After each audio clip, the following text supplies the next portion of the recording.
And we're back. I haven't seen y'all in a while. You look different.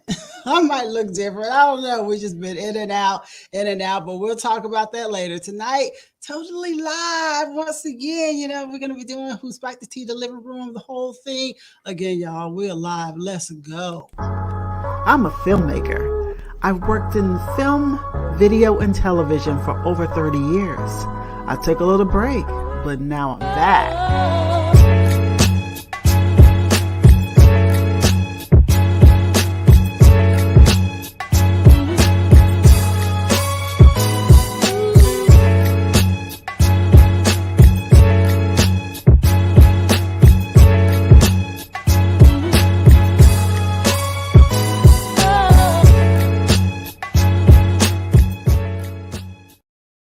Hello, welcome to another edition of Art Imitates Live. I'm Tanya Dixon. Y'all, I can't get the words tonight. Ain't that, like I said, I ain't done it in so long until I have to bring myself back into the mix. But we're gonna have fun tonight. I just taken a little time. We'll all talk about it when we talk about where we've been, what we've been up to. But I'm happy tonight because we're gonna get a chance to do Who Spiked the Tea, got little stories here and there. Also, the living room. It's going to be interesting. Believe it or not, real or simply myths. We're going to let you decide. I'm going to put a lot of things out there. Y'all know me. I am the person that likes to bring a lot of stuff to the table. Some folks say that is conspiracy theorists. You know what I feel about those words, conspiracy theorists. So, I'm getting into all of it. Probably going to tick some people off a little bit, but just stay in the mix. Just stay in the mix with me. Just hear us out. It's going to be fun. So I'm going to bring the team in just a few moments. Right now, we're going to take a break for our sponsors. We'll be right back to kick it off in just a few moments.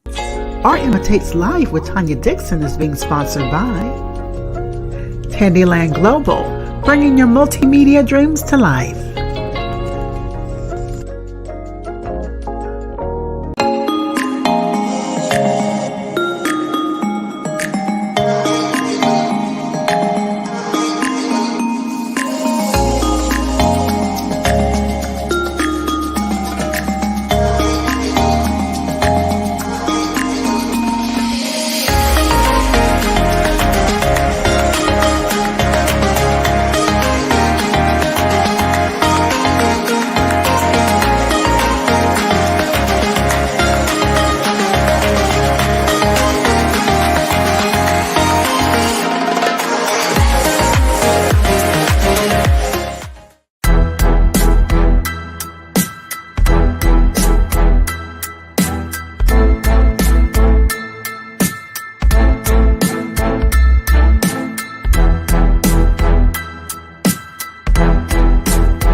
I made it through the whole thing. I was like, hey, team, y'all come on in.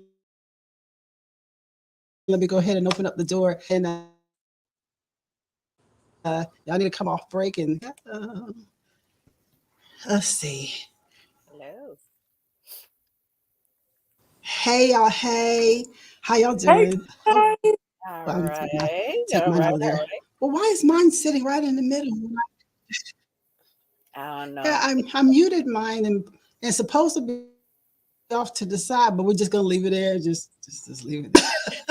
Hey folks, how y'all doing? Hey people. Good. Okay, are y'all still muted? Because I see y'all still. Yeah, I've got a. Yeah, I see. Okay, I've got a mute on my headset, so I've got that activated. Yeah. See what happened was. What happened was. Yeah, Rick and Mike were both still muted. I was starting to think there's something wrong with me. Well, it was muted. I really was seriously. What they say. Number you crazy. That's about all. I have my moments. Okay. You have a lot of moments. Don't even go there. Don't get me started. Okay, hold on. Veronica trying to show out because she's in I'm interested. Jilly I gotta from Philly mode. No. I see you, Cute sister. tonight, because I'm looking cute tonight. Is that I see it? you, sister. Yeah, you're looking Hello. some extra, You know what I'm saying? some extra smiles and Hold on. I have a lot to y'all. I have a lot to smile about. Long story. Yeah, you know what? Yeah, she got I makeup bet she makeup got on the and earrings and I shit. love this look on you, girl. I love this look. I I'm bet trying you to tell you. Let me I bet find the whole out. Let house me feel like find out you Thanksgiving. got a side piece back there I know. somewhere. Two of them. Two. Oh shit. Okay. I mean, my Oh, bad. you held my up bad. fingers. I didn't catch that. Veronica be rocking it, man. Man, You don't even know. You look good, girl. You look good. I bet you she burning some incense back there. Not hey. And not Rick. Hey, Let it go, bro. Let it go. hey, Rick. Hey, when your house smell like Badusi, you gotta burn incense. check please. Oh, Lord. What? See, this is why we ain't on here for God. This what happened. Abby's not. Burn rock tonight. Okay, it's all right. I got you. I get you back. Well, you started on me, so I'm glad Tanya. they got you up on have me. my back. Okay, Huh? Well, see, you can't say nothing now. I was in the midst of doing that, but that's what was funny. They closed. Try to keep busy. All right, y'all. I'm happy to be back. Everybody's all yeah. We glad to see you back, girl. Yeah, I'm saying it is what it is, big baby. You know what I'm saying? If you got it like that, you got it like that. We ain't arguing with you. Yeah. You know what I mean? All right, y'all. I'm gonna be looking at y'all on both of these cameras tonight, so just bear with me because the phone is my hearing cam tonight. I don't want to even chance trying to hear y'all out of the one from the computer because it was cutting out too much, and I can't be missing stuff. You're too nosy for that. So, all right, y'all. So, Clayton, this is what we do. First of all, welcome, Clayton. Yes. Welcome and welcome to Arm Takes Live. Thank you, Rick. Thank you, everybody. And this is what we do. We just kind of like fellowship with one another, and I go around and I kind of ask everybody how your week was and what you've been into and all that kind of stuff, just so that we can check in with one another pretty good, just to see what everybody's just been feeling, doing the whole nine. So I haven't seen the Rickness Monster in a little bit, so I got to start right with the Rickness Monster and see what kind of stuff he been up to. Besides trying to battle Tan J, battle with Tan J. What happened was, a pterodactyl in 1985, right? I lost my muscle in a Twinkie accident, right? And then, but my week, since it's been a while, a lot in transition.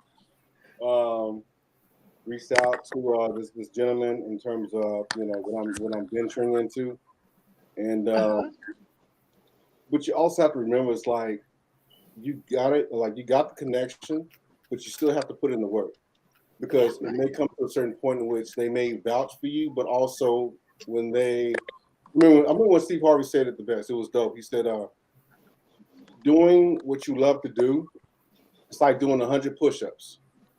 When you get to the 101 and like that success level, and they say, all right, now hold it, and then they walk off. You know what I'm saying? So, and that stuck with me. So, and that's what pretty much any and everything that we love to do in terms of passion. We pour our efforts into the passion. You're going to get share with a lot of people. You're going to, rub elbows with a lot of people, voluntarily, involuntarily. But it is all about your ethic resume, making sure that your ethics don't go bankrupt, and us dealing with what we deal with on a day-to-day basis, including demons. That's a lot to work with or work around. Not necessarily work with, but deal with as much as you can, but still do what you need to do in terms of your passion. But anyhow, I'm very grateful for the people that I've been introduced to lately. and it's more of a push in the sense for me to like just go forward and share that light and that inspiration of the people. So it's been a very beautiful journey. Very. Hey, look here, Rick. Rubbing elbows with somebody, man, that shit probably hurt, bro. You know what I'm saying? Like, you know. Hey, waiter. You know what I'm saying? Especially if they ain't got no lotion on them. Yeah, and you know what I'm saying? If I'm all, you know, oiled and greased up, you know what I'm saying? That's for my skin, not nobody else's. You know what I'm saying? You know, Mike, I'm gonna need you to pull over. Hold on, wait. You're driving too fast. Hey, Mike, hey, we be nubbing? Yeah. Hey, you. We be nubbing. Y'all ain't got no. You seen that video? Hey, watch. Brother Clayton. Well, What's going on? I want to go ahead and oh wait, I got somebody else coming in the door here. Bree is coming in the door. Let me make sure she gets in here first, and then we'll move on. I just see. Okay, there she is. How you doing? I'll be right back. I made it. I bet you will. I bet you will. Where you going? Where you going? I have on a shorts and my blanket right now. I'm going to bed. That's where. All right. Okay. All right, Clayton, you are up. You know, you can go ahead and just introduce yourself to the audience and just kind of tell us what you do. And actually, how was your week? How are you doing? I am surprisingly doing a lot better than I thought I would be. So what I do for the most part is I work in a wireless internet service provider. They're called NextLink. Right now, what our mission is as a company is to pretty much connect all of rural America together to the internet. 99% of the time works out flawlessly. It's beautiful. You know, we get satellites, or not satellites, but, you know, radio dishes up on people's homes, get it pointed at it, you know, towers that are, you know, near impossible distances to be able to get connected to. Beyond sight. You know, well beyond sight. You know, sometimes this ranges up to, you know, 8.5, 9 miles. So we're really, you know, putting the stress on our equipment, making sure that everybody can get connected. And the 1% of the time is what I deal with. And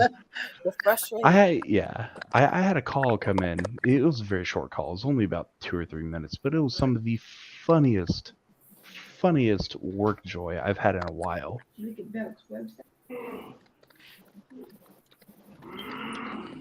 No, he caught it work. Sorry. Hey Clay, you fit right in, baby. That's what we all do. You fit right on in. Sorry, that was my mother coming in to check in on me, making sure that I'm okay. But no, I had a call that happened yesterday, and I was on the phone with this gentleman, and he walks outside because he's trying to get to his radio equipment to be able to make sure it's pointed the right direction. And for some reason, this guy still got his Bluetooth on at his phone. His wife pulls up in the driveway, and the call transfers over to the car, and I'm going, Mr. Customer, are you still there? Are you still there? Woman's voice goes on the line. Oh, hang on a second. The call transferred to the car. She puts it in park, rolls the window down. From what I can tell, she shifts her body partway out of the window. She screams at her husband, "He's in the car. Come talk to him." I hear this man in the background screaming, "What the fuck did you just say? He's in the car right now? I was just on the phone with him. What the fuck?" And I'm sitting there trying to hold my laughter back, stifling, and I let out a little snort or a little chuckle, immediately throw myself on mute and just start laughing my ass off on the floor. My lead comes around, peeks around her desk and goes, "Clay, are you good?" I'm just like, "You got to hear this call." We pull it back. He said some shit that I didn't even hear him say because I was laughing too damn hard. This dude says, "That motherfucker's in the car. I swear to God, I'm going to kill him. He should fix my goddamn internet right now." And I'm just like, "What the fuck are you talking about, dude?" You working 911 calls too, Clay? Man. People out in the country get wild. Yeah, they do. Yes. Yeah. You were the entertainment for that day. Right? It is Another whole different life. Some of the entertainment you get from working in a call center is absolutely phenomenal. Oh yeah. Yeah. Rick, you know all about that. Yeah. You know all about that too well. I spent in the office because a woman couldn't hold her. Okay, hey, Bree, what's up? What? Oh, okay, Mike. Okay, your turn, Mike. Mike, what's going on, Mike? I don't know. Clay might not have been finished. I am. Well, So Clayton, we thank you. That was for the entertaining story too. Yeah. That was unique experience number 1 of my job for this week. Unique experience number 2 was gentleman came in with a lifted dually. You know what the dualies are, right? Got the sets of 4 tires on the back, and big old heavy trucks. Mm-hmm. Well, this gentleman comes in. He's got a truck cover on, and he says, "Hey, I got a spare in the back. I need you to go ahead and grab it. This way we can get it on." I popped the trunk, expecting, maybe tools. Come to find there's a full-blown broken sex doll on the back. I immediately, calm face, trunk up. I can't get it. My manager just looks at me and goes, "What the hell do you mean you can't get it?" I go, "Come here." Pop the trunk down, or the tailgate down. He peeks his head in there and goes, "Oh, I see why. Okay, we're gonna go with a free tire." Yeah. I bet. I mean, probably not in California, but at that moment you were in Silicon Valley.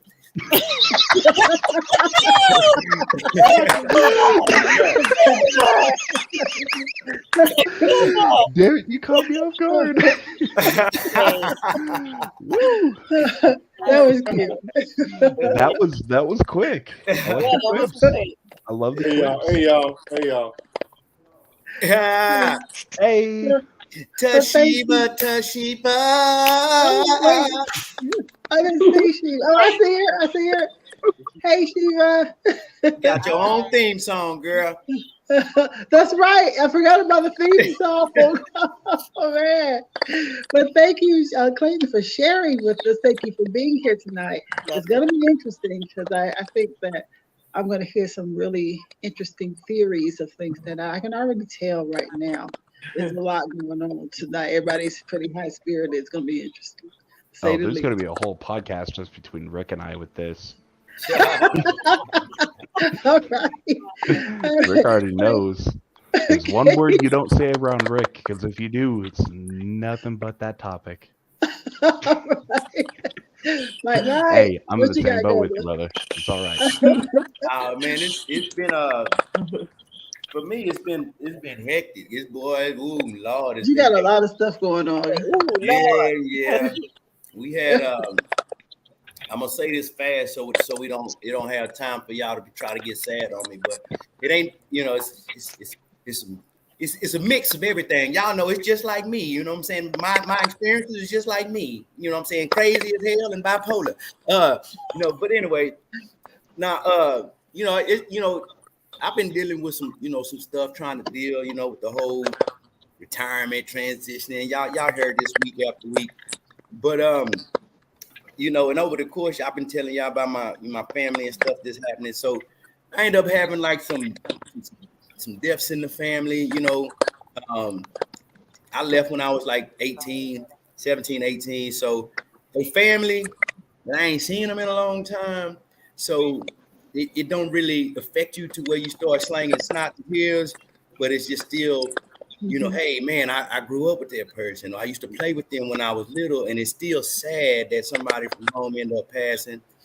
So then, one of the extended cousins, family, they probably related down the line somewhere. Once you get the full story that you can't never get, from folks in the country, as you were talking about folks in the country.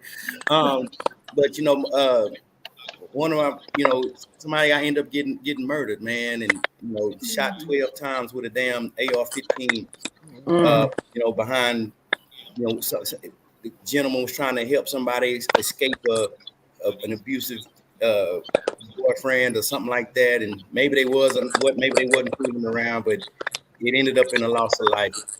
Beyond that, my grandpa was in court for murder from 5 years ago, and they finally got into the court, and the jury ended up ruling on that, so they reduced his charge to negligent homicide, and he ended up getting 6 months probation. Now, my grandpa was 75. He ended up getting jumped, and he defended himself, basically. So, and all of that. And so, it's Labor Day weekend, y'all. And wait. How do you? He just transitioned all the way. Like I told you, how do we go from water to a bed of nails? You seen that? You know what I'm saying? I'm switching lanes, baby. I switch from lane to lane. You know what I'm saying? No, you turn the corner. You got another highway. Hey, you know what I'm saying? Right. So, but it's Labor Day. The Autobahn for real. Desert for oasis, like. So that's the stuff that. I'm just put it like this here. People deal with stuff every day. You don't know what they dealing with. So I'm just kind of sharing with y'all the many things, right? So then we switch gears, right? And then we go into Labor Day weekend. Labor Day weekend. So you just basically got on the Autobahn, right? You gave us instant G-force right now. Right. So our then faces stuck like, you gave us instant G-force. Bro, that's a complete stop, bro. Like that's a lot. You gave a jet. You gave that Maverick. You got G-force going on. So I find it ironic that it's Labor Day weekend. I've been job hunting since late February, and on Labor Day weekend, I get a damn job. You know what I'm saying? That's not funny. Hey, I am not complaining.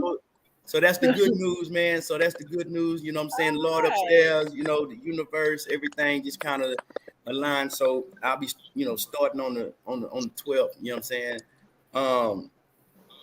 So that'll have me occupied. So my time will be not so free anymore. I don't know how that's gonna feel.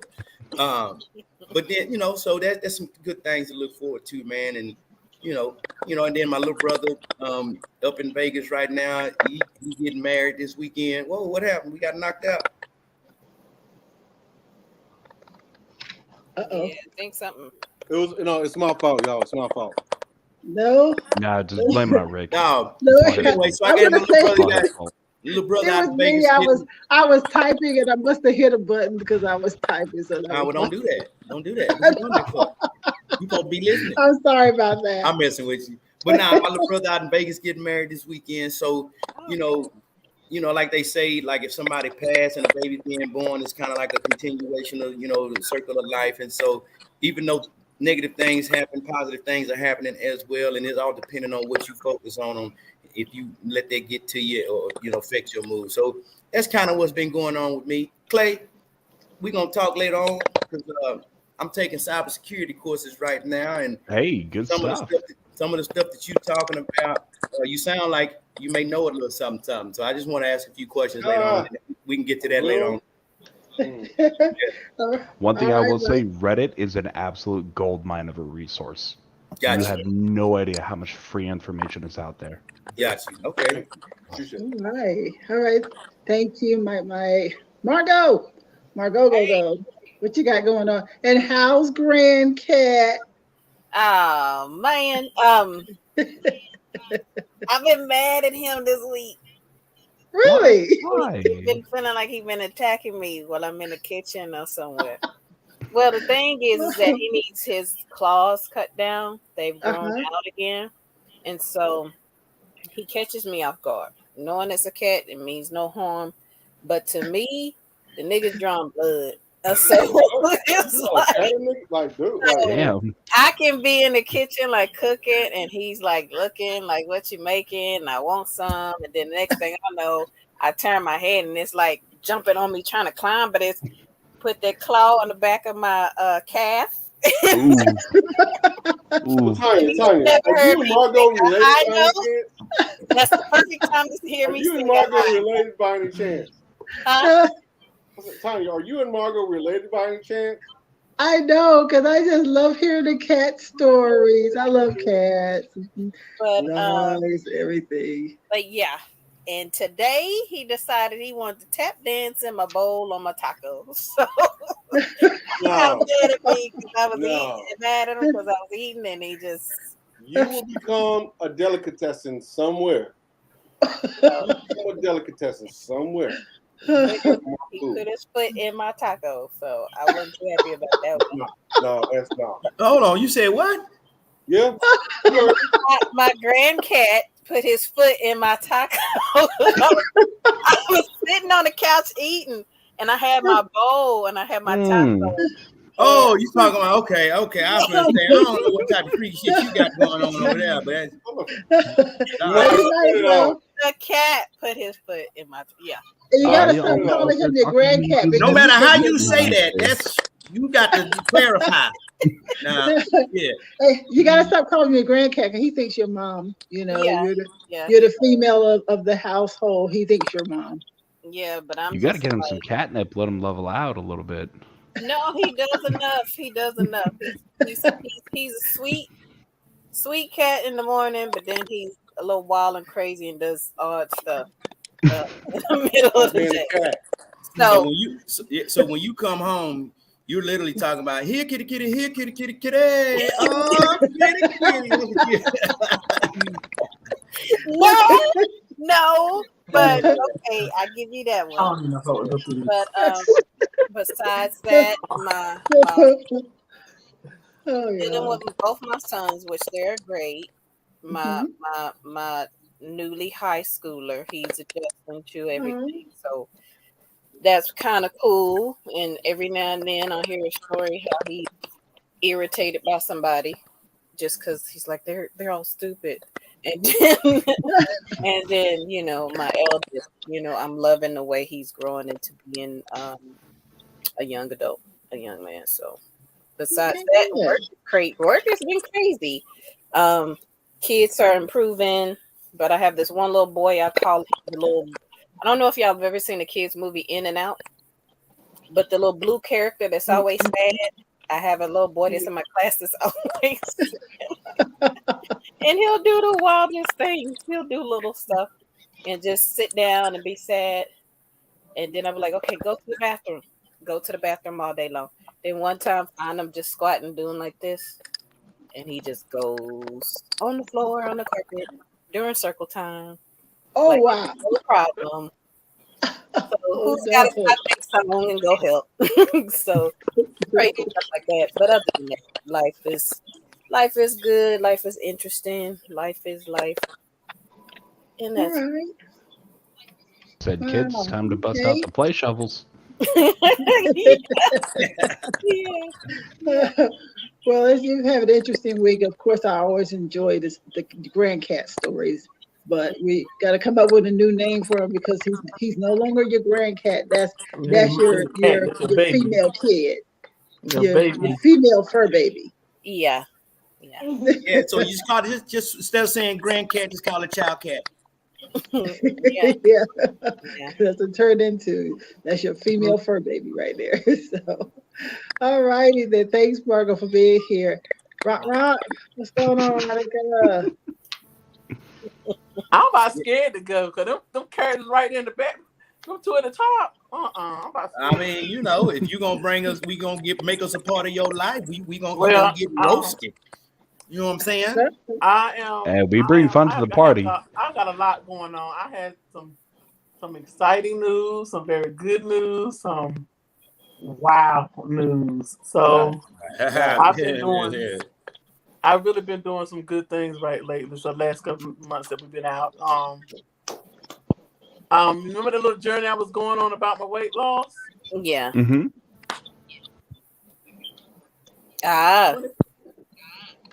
25 pounds down, y'all. And hey, you getting it? All right. And that extra workout. Oh yeah.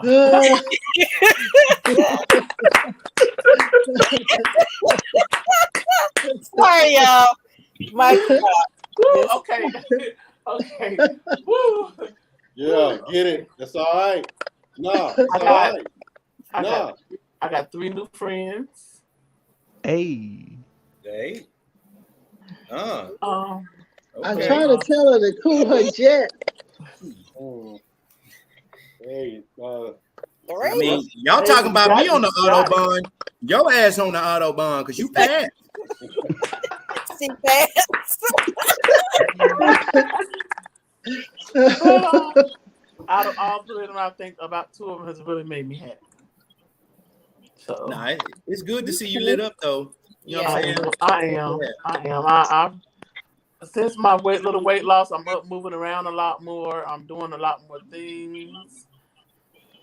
I have, like I said, I have new friends in my life, and so they make me happy. So I'm doing it. That's great. Oh, kitty. Okay. Bouncing back to you, Margo. Zach is talking about your cat's foot in the taco. I know. I saw it. I'm trying not. See, it wasn't just me. It wasn't just me.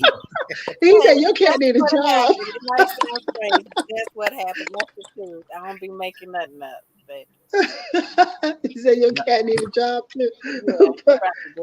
Y'all remember that on what was that on Nutty Professor when he was like, I want to know if I can stick my beef in your taco. You know what I mean?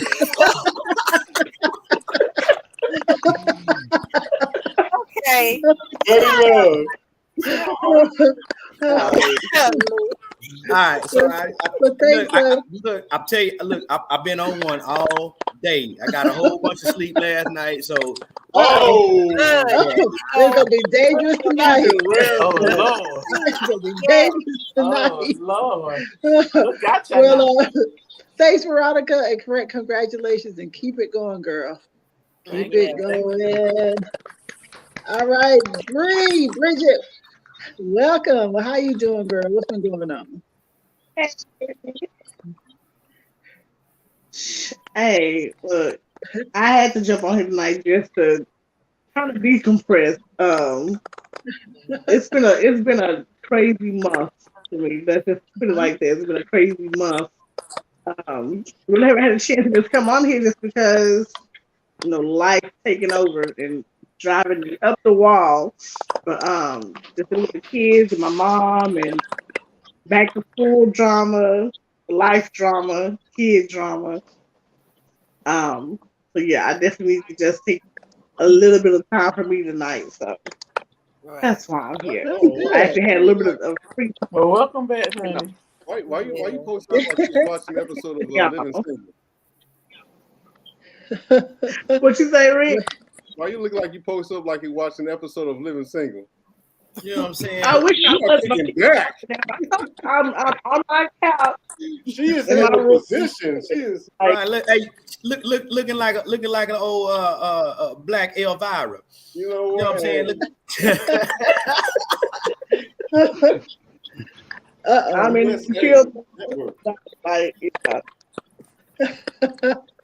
Okay, Veronica, Zach is picking at you. He said it sounds like Veronica got some cat feet in her taco. Oh, roll out. I didn't make it. We're not going to Zach is on attack. He said Zach is on attack.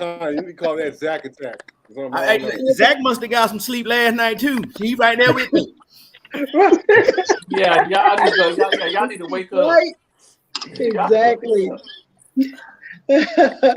All right, y'all. Well, I'm glad to be back in here with you all. This yay! Long road.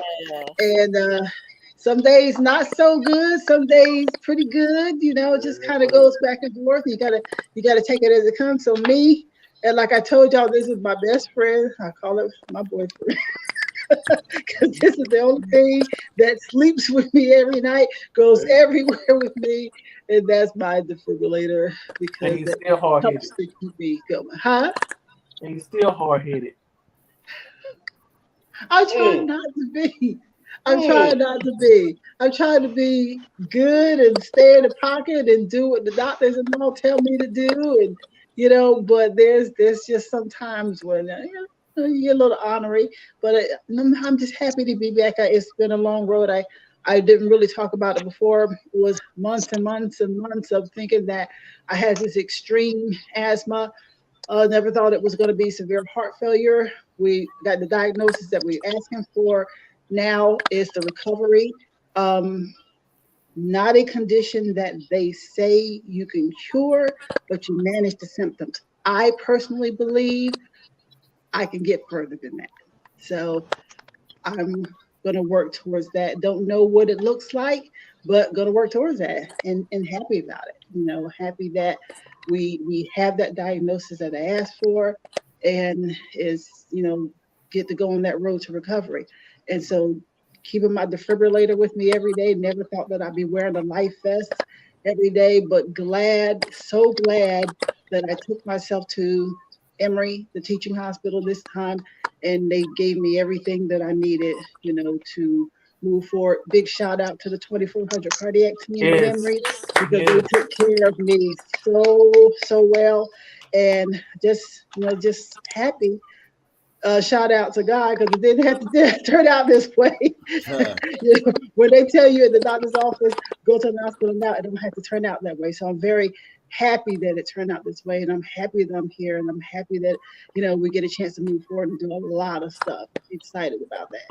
I'm more excited about my future now that I know what's happening, than just being somewhere in limbo.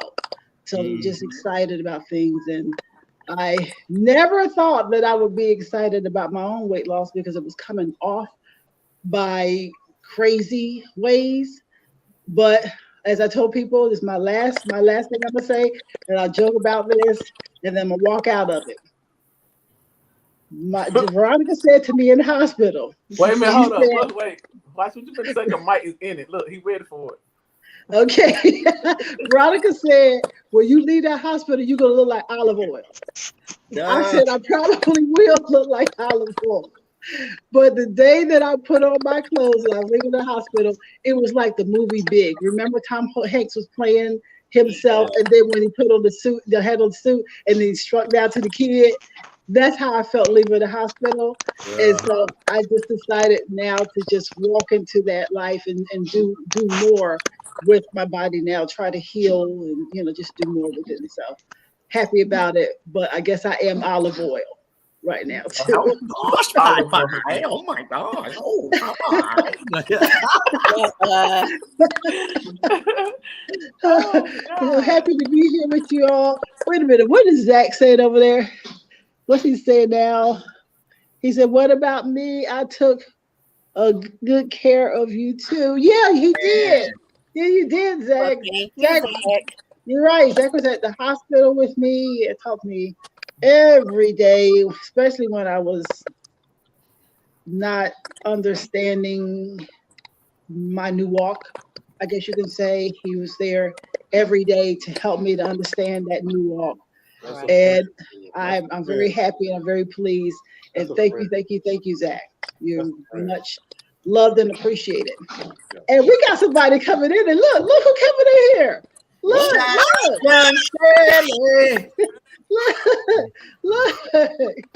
All right now, Andre 3000 vibes over there. You know what I'm saying? I saw a short down there. I was like, what? As the sun rode closer.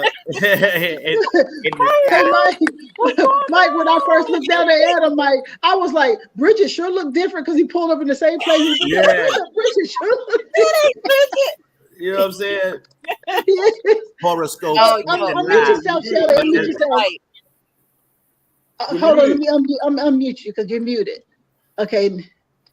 Let's see, I can't unmute you. See if you can unmute. Hey, y'all. How y'all doing? Hey. How's it going? Hey. Nice to see you. I'm glad to be back in the house. Y'all look, hey, the energy is moving good. I feel it. I've been hearing it. I've been watching it. I know it's good. Marco Dimples is going on. Michael Dimples is going on.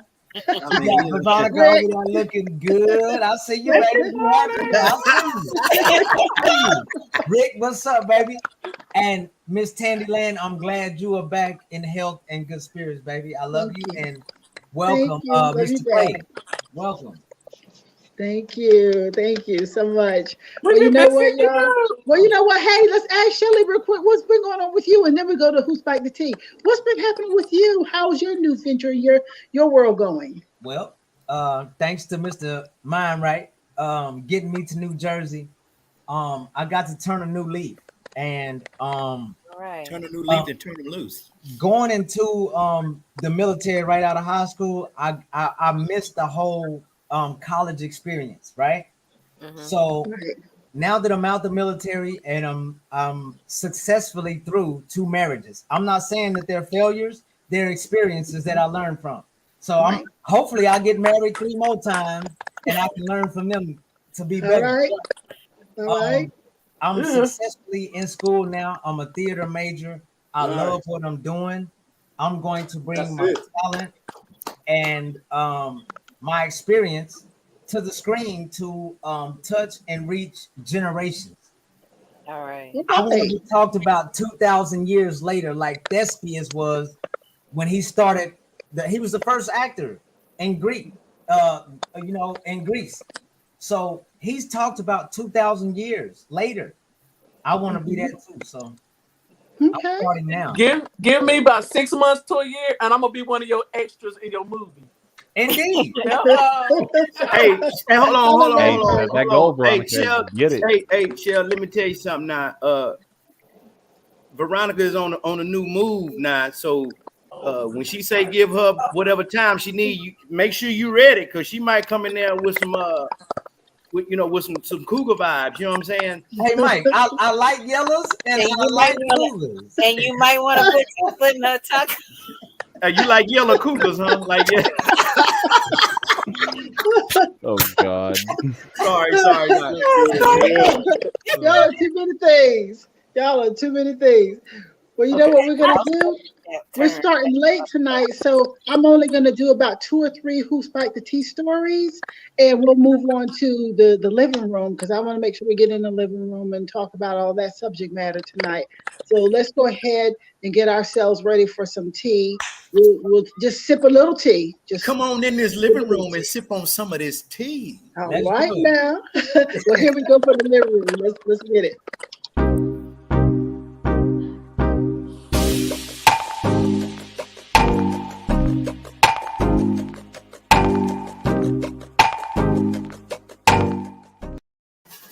Okay. All right. Welcome back. You know, something. This has been kind of happening in Atlanta. I'm starting off with what happened here in my own city. Just a little crazy tea that's been walking around here in my city. Let's just say the article is from news.sky.com, and they're saying Mariah Carey and Real Housewives of Atlanta star Margo Hampton just among the celebrity whose houses were targeted by a violent street gang. So you know how a lot of cities have their new craziness, and Atlanta has its new craziness. The places that used to be the hot places to be in, your downtowns and your midtown, your Buckhead, sometimes they're not the safest places anymore to be in. A lot of cities will experience that.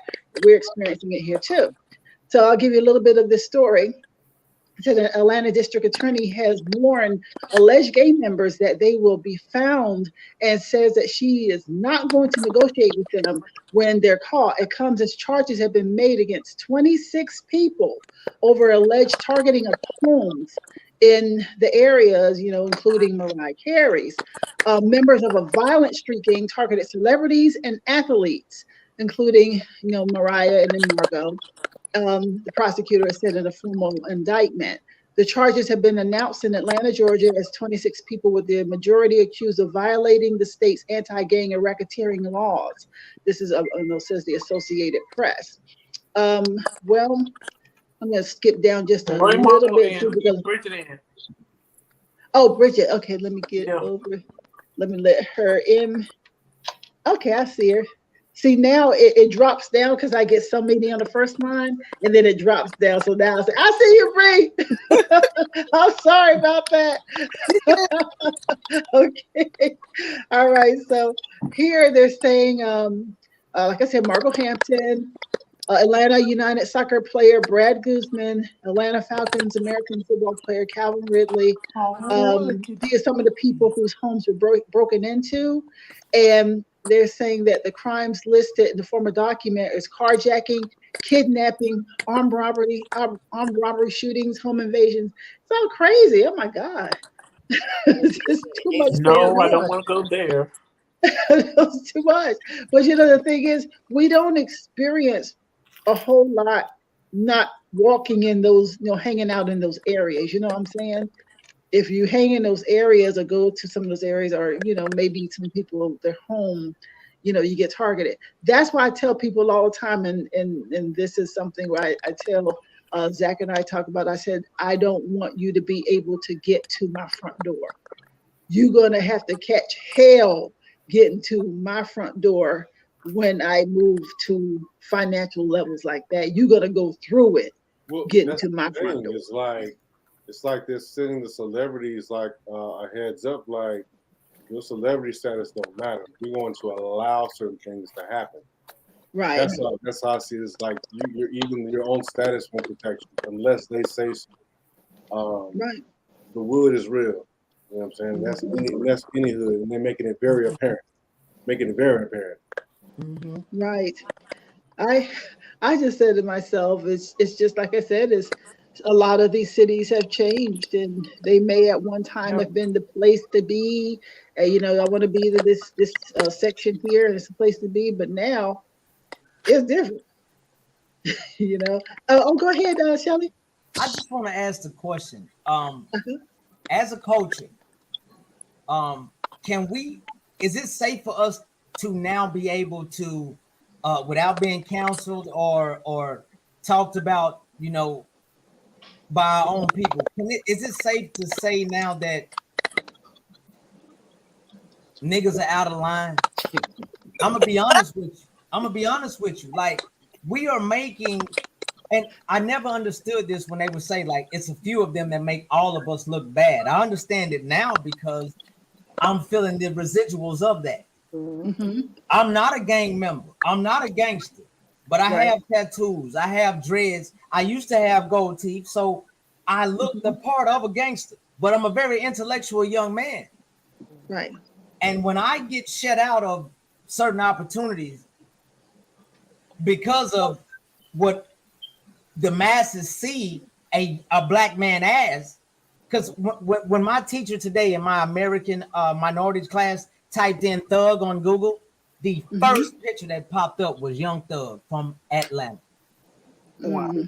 That looks like me, except with tattoos in my face, and I'm a lot more sexier, but hey, so you know what? So me and Sheldon talk a lot about, like, we get in some deep conversations, you know what I'm saying? And for example, Sheldon, if you don't mind me sharing, if you do, I'm sharing it anyway. Turn it loose. Hey, look, so what I'm getting ready to say is, Sheldon, if I'm not mistaken, correct me on the actual position, but I think you work at missions. Yeah, I work in veterans admissions to my school. Yes.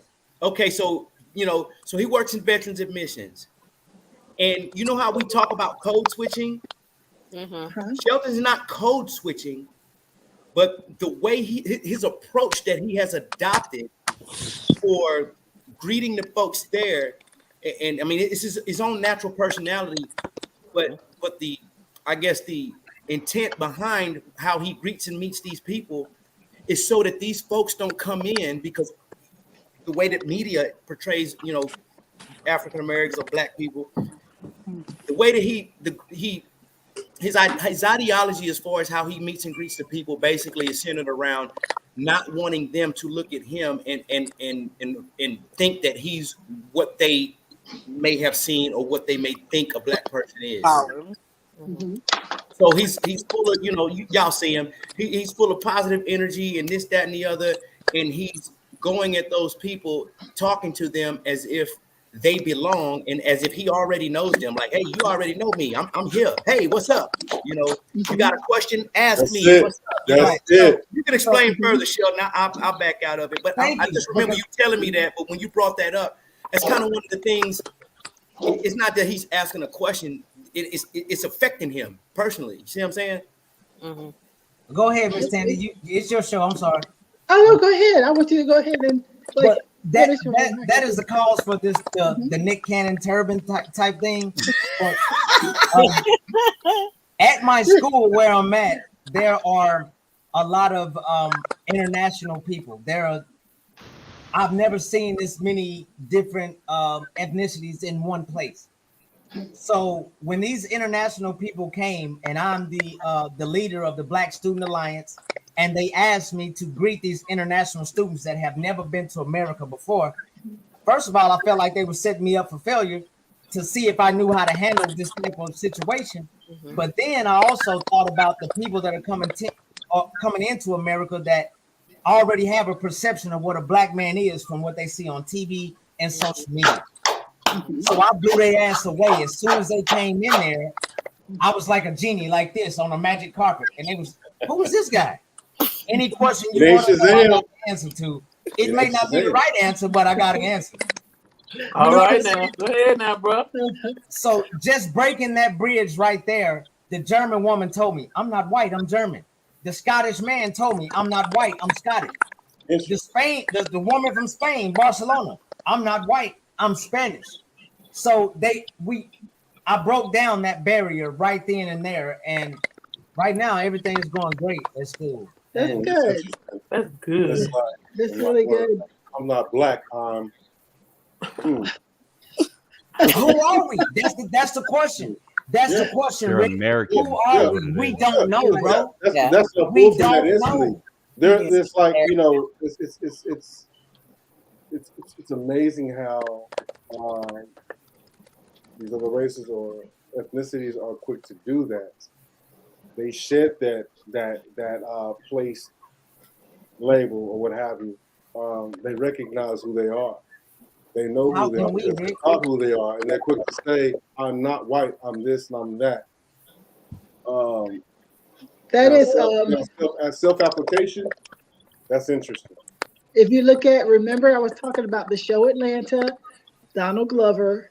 If you didn't see the last season, you gotta watch it, because there is an episode where they were saying that the people were going to get reparations from their family being in slavery, and so everybody was all of a sudden stating their real races of what they really were. You just had to see it. It was just really funny that it was actually in a show, and watching it was just very entertaining. So I'm not going to spoil it for you. Just watch the last season of Atlanta, with Donald Glover. I want to say this. Let me go to another story. Anybody watch Big Brother this season? No, man. Oh, not in a while. I can't get it. Okay, Big Brother has really. I'll just say this. Last season, which was last summer, they've never had a Black winner of Big Brother. So there were 6 Black people that band together in a group, and they essentially got rid of everybody else in the house to assure that the show would have its first Black winner. And that happened. Some of the people were a little offended, but whatever needed to happen, they did it. It did it, and it's done. So this season, no one brought it up, but there was a Caucasian. Hey, you went blank. Yeah, Your vocals was gone. You cut out. You muted yourself. Oh, it's that time of night where they lose service. Yeah. Yeah. Shelly, you're muted. With everybody. So Clay, Chelsea, every time we get on around 10:30, 10:40, and I don't know if this is the time that everybody clouds the net or the 5G or 4G. Everybody in Atlanta. Right. So this happens almost every show around this time. Do you know what that is? Oh, that's going to be one of two things. It's going to be network throttling or what they call traffic shaping. Within my company that I work for, we don't throttle people. We shape the network to a degree to where it doesn't overload the equipment. Everyone can still, for the most part, enjoy their speeds. And so as traffic climbs, it's not just, exponentially, climbing up. It's a slow, gradual curve, giving the equipment time to be able to, build up the tolerance, so to speak, for it to be able to get to where it needs to be. So would this be like a quality of service kind of thing, to where more or less the transport layer of how the communication thing is going back and forth, but then it's kind of like it's an overload or stagnant, and then I don't know. Like I said, I'm learning a whole lot of stuff, but kind of like the cybersecurity, like the information flow ends up being affected by the overload, right? And then of course the TCP/IP servers and all of the or DNS servers or however, whatever the hell we're using, kind of goes back and forth, but it's trying to flood. But then because it gets that bottleneck and it's trying to sort out the different packages on how they're sending the information. Am I in the right ballpark? Yeah, for the most part. So the reason why you experience any sort of traffic throttling could be for one of two major reasons. Either the equipment is having issues and it can't handle the current load that it's being given. So it's got to, take it a couple notches down to be able to process it. So think of it like you're working at a factory and one day you come in with a sprained wrist. You can still work, you just can't do it as quick. So all they do, they just lessen the workload. That's a good analogy. Your managers, aka me, in a sense of the term, I would tell my equipment, hey, decrease, transmit power by X amount of percent, and prioritize overall service instead of just high speed. Make sure everybody can stay connected, even if it means with a slightly less less than desirable experience. Because what's worse, having a couple thousand people complaining that, hey, my service is slow, or saying 500 people, God, I can't have any service right now. They go online on social media, they speak to their friends, yo, this service is fucking trash, don't even sign up for it. Right. Yeah. People understand, when they bitch and they complain about, slow service, that's one thing. But your shit not being reliable and staying, connected for you, that's a whole nother ballpark. She's complaining about Spectrum, so yeah, Spectrum is absolute trash. Their network is not built reliably at all. He's cussing right now. Yeah. Yeah, I learned that lesson myself. That's why I'm with Google Fiber. So yep. Now I will say, be careful with Google Fiber, because since you signed up with them, literally everything you've done is tracked down to the fucking T, VPN or not. No, I figured. I figured. That's why if you're seeing a lot more targeted ads after about 6 months of service, you're literally being hyper targeted. They have algorithms built right now where they can isolate every single interest you do, and based on a number of factors, your age, your demographic, what region you're in, if I didn't say age already, age. People who are, of, similar demographic with you within your region, whatever interests they have, they're going to push that to you as well, thinking, hey, this person's in this demographic, they meet so many ticks, and let's go ahead and push this towards them. That's why, personally, I hate targeted advertisement.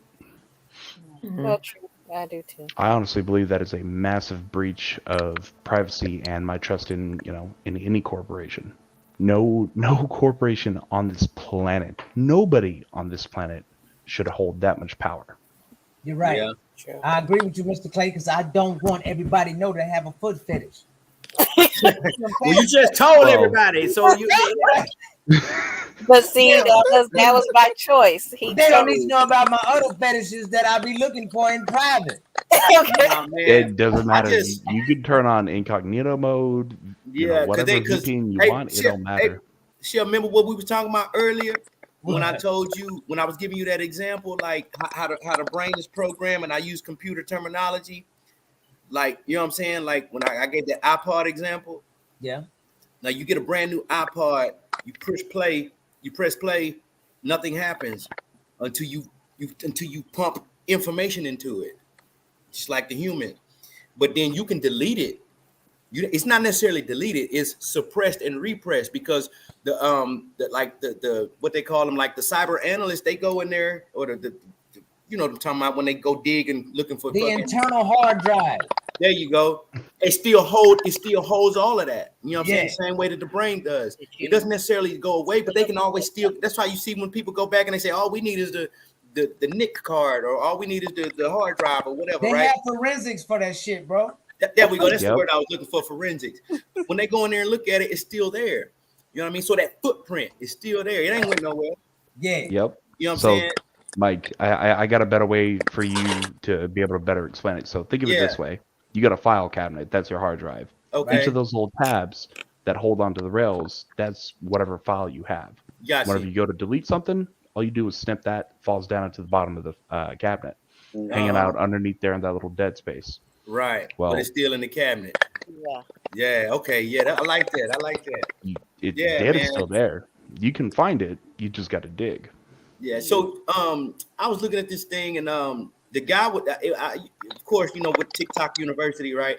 The guy was basically saying that I guess if you add like a plus something on your Google email, you can create an additional email, but it automatically connects to your if you add an extra email by putting a plus sign or a period or something on there, but then it adds an additional thing, but it still goes to your main email, and that's how you know. I guess based off of the name that you put in there for whatever company or whatever, that's how you know they sold your information. Because you know what I mean. I can't explain it because it was a done thing. I'd have to go back and look at it, and I don't want to misspeak. But whatever that process is, the third party personnel end up selling your information, and that's why you're getting targeted, like you're saying, to those things. That's why when you're talking on your phone and you bring up something, or you click one thing, and then the next thing you know, it's not just on like your email, it's on Facebook, it's on Instagram, it's on anything that has access to the fucking internet.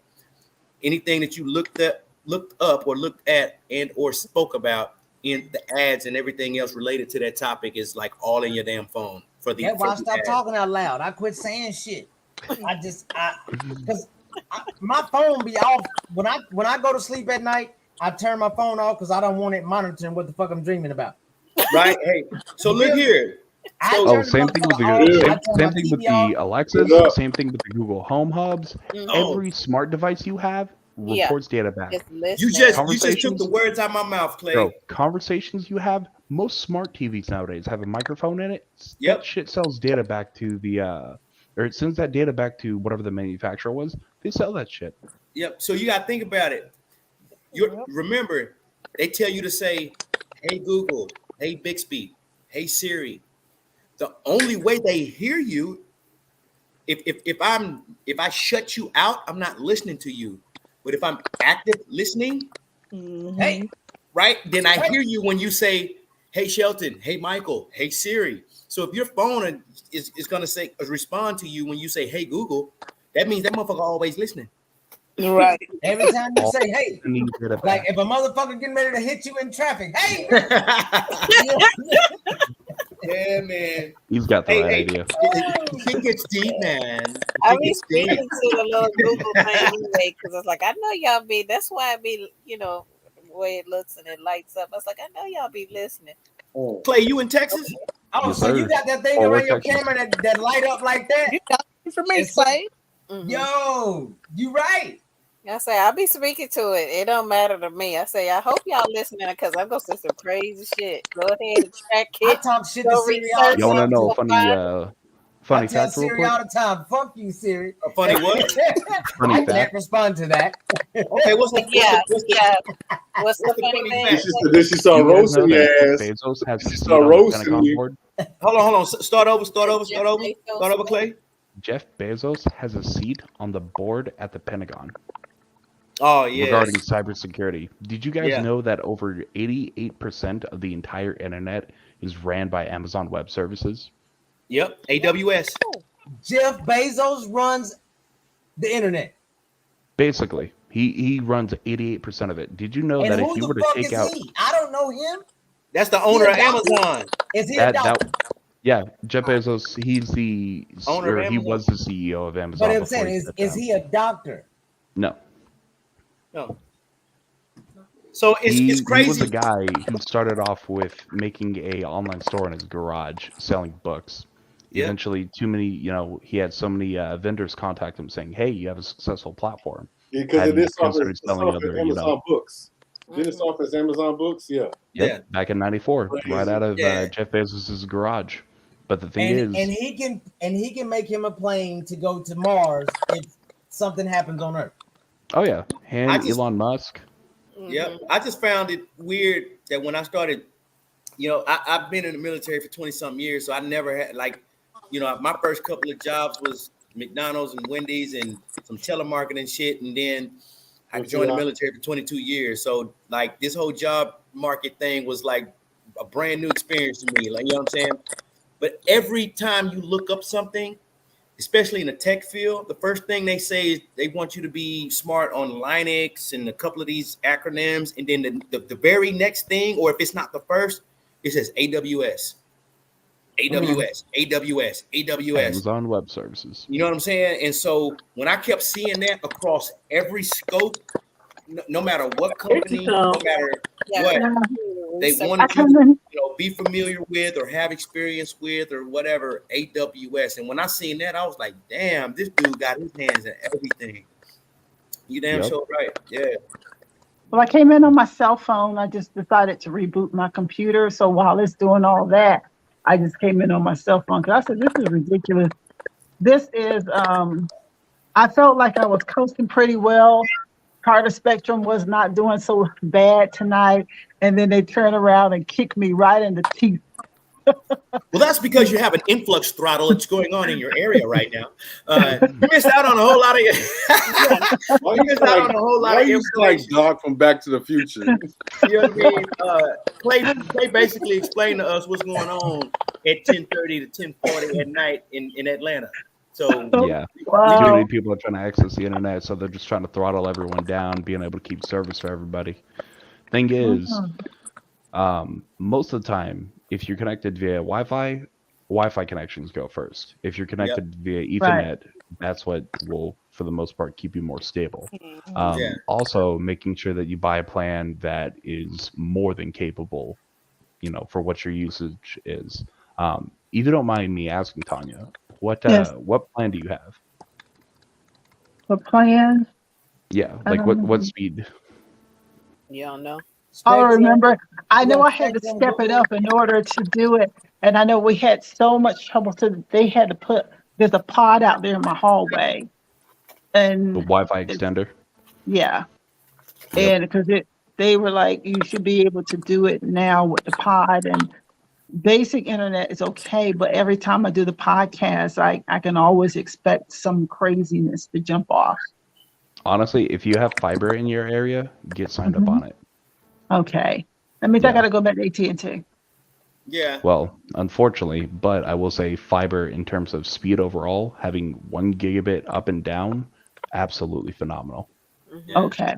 Your fiber extends your range over, a longer platform, and due to the fact that it's utilizing glass versus copper, so yeah. I don't know. I mean, you were legitimately on the right track there. Okay. The way that fiber works, and fiber is a wonderful thing. Oh my god, it literally utilizes little beams of light across tiny of these itty bitty little, like smaller than hair, sheets of fiberglass, and those little beams of light just rapidly pulsing, millions of miles an hour. And as soon as it gets to what we have is what's called an ONT box. It literally takes those little beams of light, reads it, decrypts it, shoots it up an Ethernet cable into your router broadcasts it. That's how you have internet. So, Mr. Clay, what do we need to make our own? So totally, Tanya, you end up negating there you go. You end up negating the electronic pulses that has to actually come through your coaxial, which is a copper wire kind of surrounded by an encasing capture that there. So it's just all of that. Like, not my guy. Legit, Mike, you are on the right track. Oh, am I? Going. I feel smart as shit right now, y'all. Like, I'm like, Mike over there like an professor. Reach in and pull it out. I'm serious, Mike. You are on the right track. Oh, okay. Appreciate it, man. Mike, not MacGyver. No, I'm not. I'm not. But no, Clay did if you share some good legitimately wanted to information, start Tanya. a fiber company, you would need about $1.2 million for all the equipment, and you would need to build what's called an internet core. How much? Wait. How much? 1.2 million. 1.2 million. So that's a goal. That's a goal, dog. That's a goal. 1.2 million. Tanya, Yes? if you haven't already started thinking. Once I write it down, it happens. Tandiland Cyber. If you write it down, There it you happens, go. dog. If you write it down, it happens. I'm just saying, you better write that shit down, girl. Tandiland Cyber.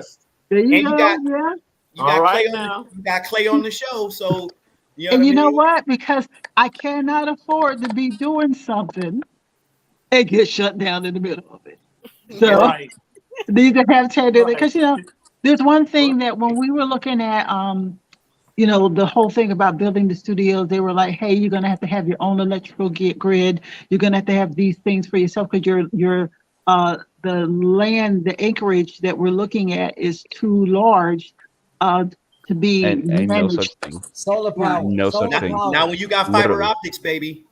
Fiber No, optics but they're is saying solar. it's too large to be just managed by the city. They're saying you're gonna have your own. You got to have your own grid. That's what they were saying. Miss Oh, Tandy, okay. Yeah. Miss Tandy, Yeah. I use a lot of electricity in my house, in my Uh-huh. apartment, and I just pay $50 a month.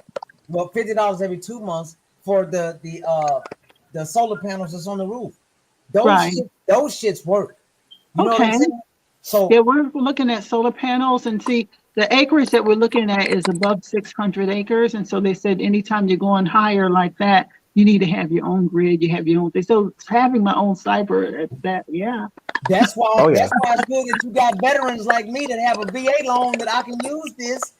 to All do what right. we do. We tapped into the government, baby. We can do this shit. Oh, yeah, Yeah, we Tanya. got it. We just need to Tanya, do it. in all honesty, if you do get that 600 acres, honestly, get a Right. solar farm. Mm-hmm. You have Solar no farm. idea how much revenue you can make off selling that Man. power How back to many the tax freaking electric credits companies. and all that kind of stuff. Okay. Right there. All right. You get crazy tax credits, and on top of that, if you take probably the first three chunks of money that you get back and invest those into getting battery banks built for your warehouse or your studio or The whatever, city or Right. somebody you can buy you that will have back from nearly Okay. regenerative power, I was and about to say, you can't would you never sell run back through. what you don't use or something Okay. Oh, like that? absolutely. Yeah, you can. Yeah. But the thing is, you want to make sure that you have enough battery banks on store Mhm. so that To store it up. should snafu happen, and Right. God forbid, like the ice storm happened. What was Yeah. it, last year or the year before in Texas? Something Yeah. like that happened. Yeah, we had a You've got blizzard. 3, 4, 2019. 5 days worth of 2019, we had a blizzard. yeah.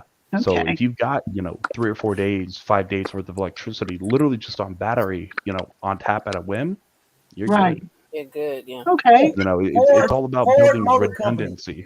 The Something Ford to Motor think Company about, made a definitely. truck, the F-150. The F-150 right now. The F-150 can Lightning. power your whole house. Right. Oh One yeah, I charge. did see that commercial. One Okay. charge. Wow. Wow. Yeah. Wow. Yeah. They Well, have cars now that can travel over 400 miles on one charge. Right. But they're garbage at towing.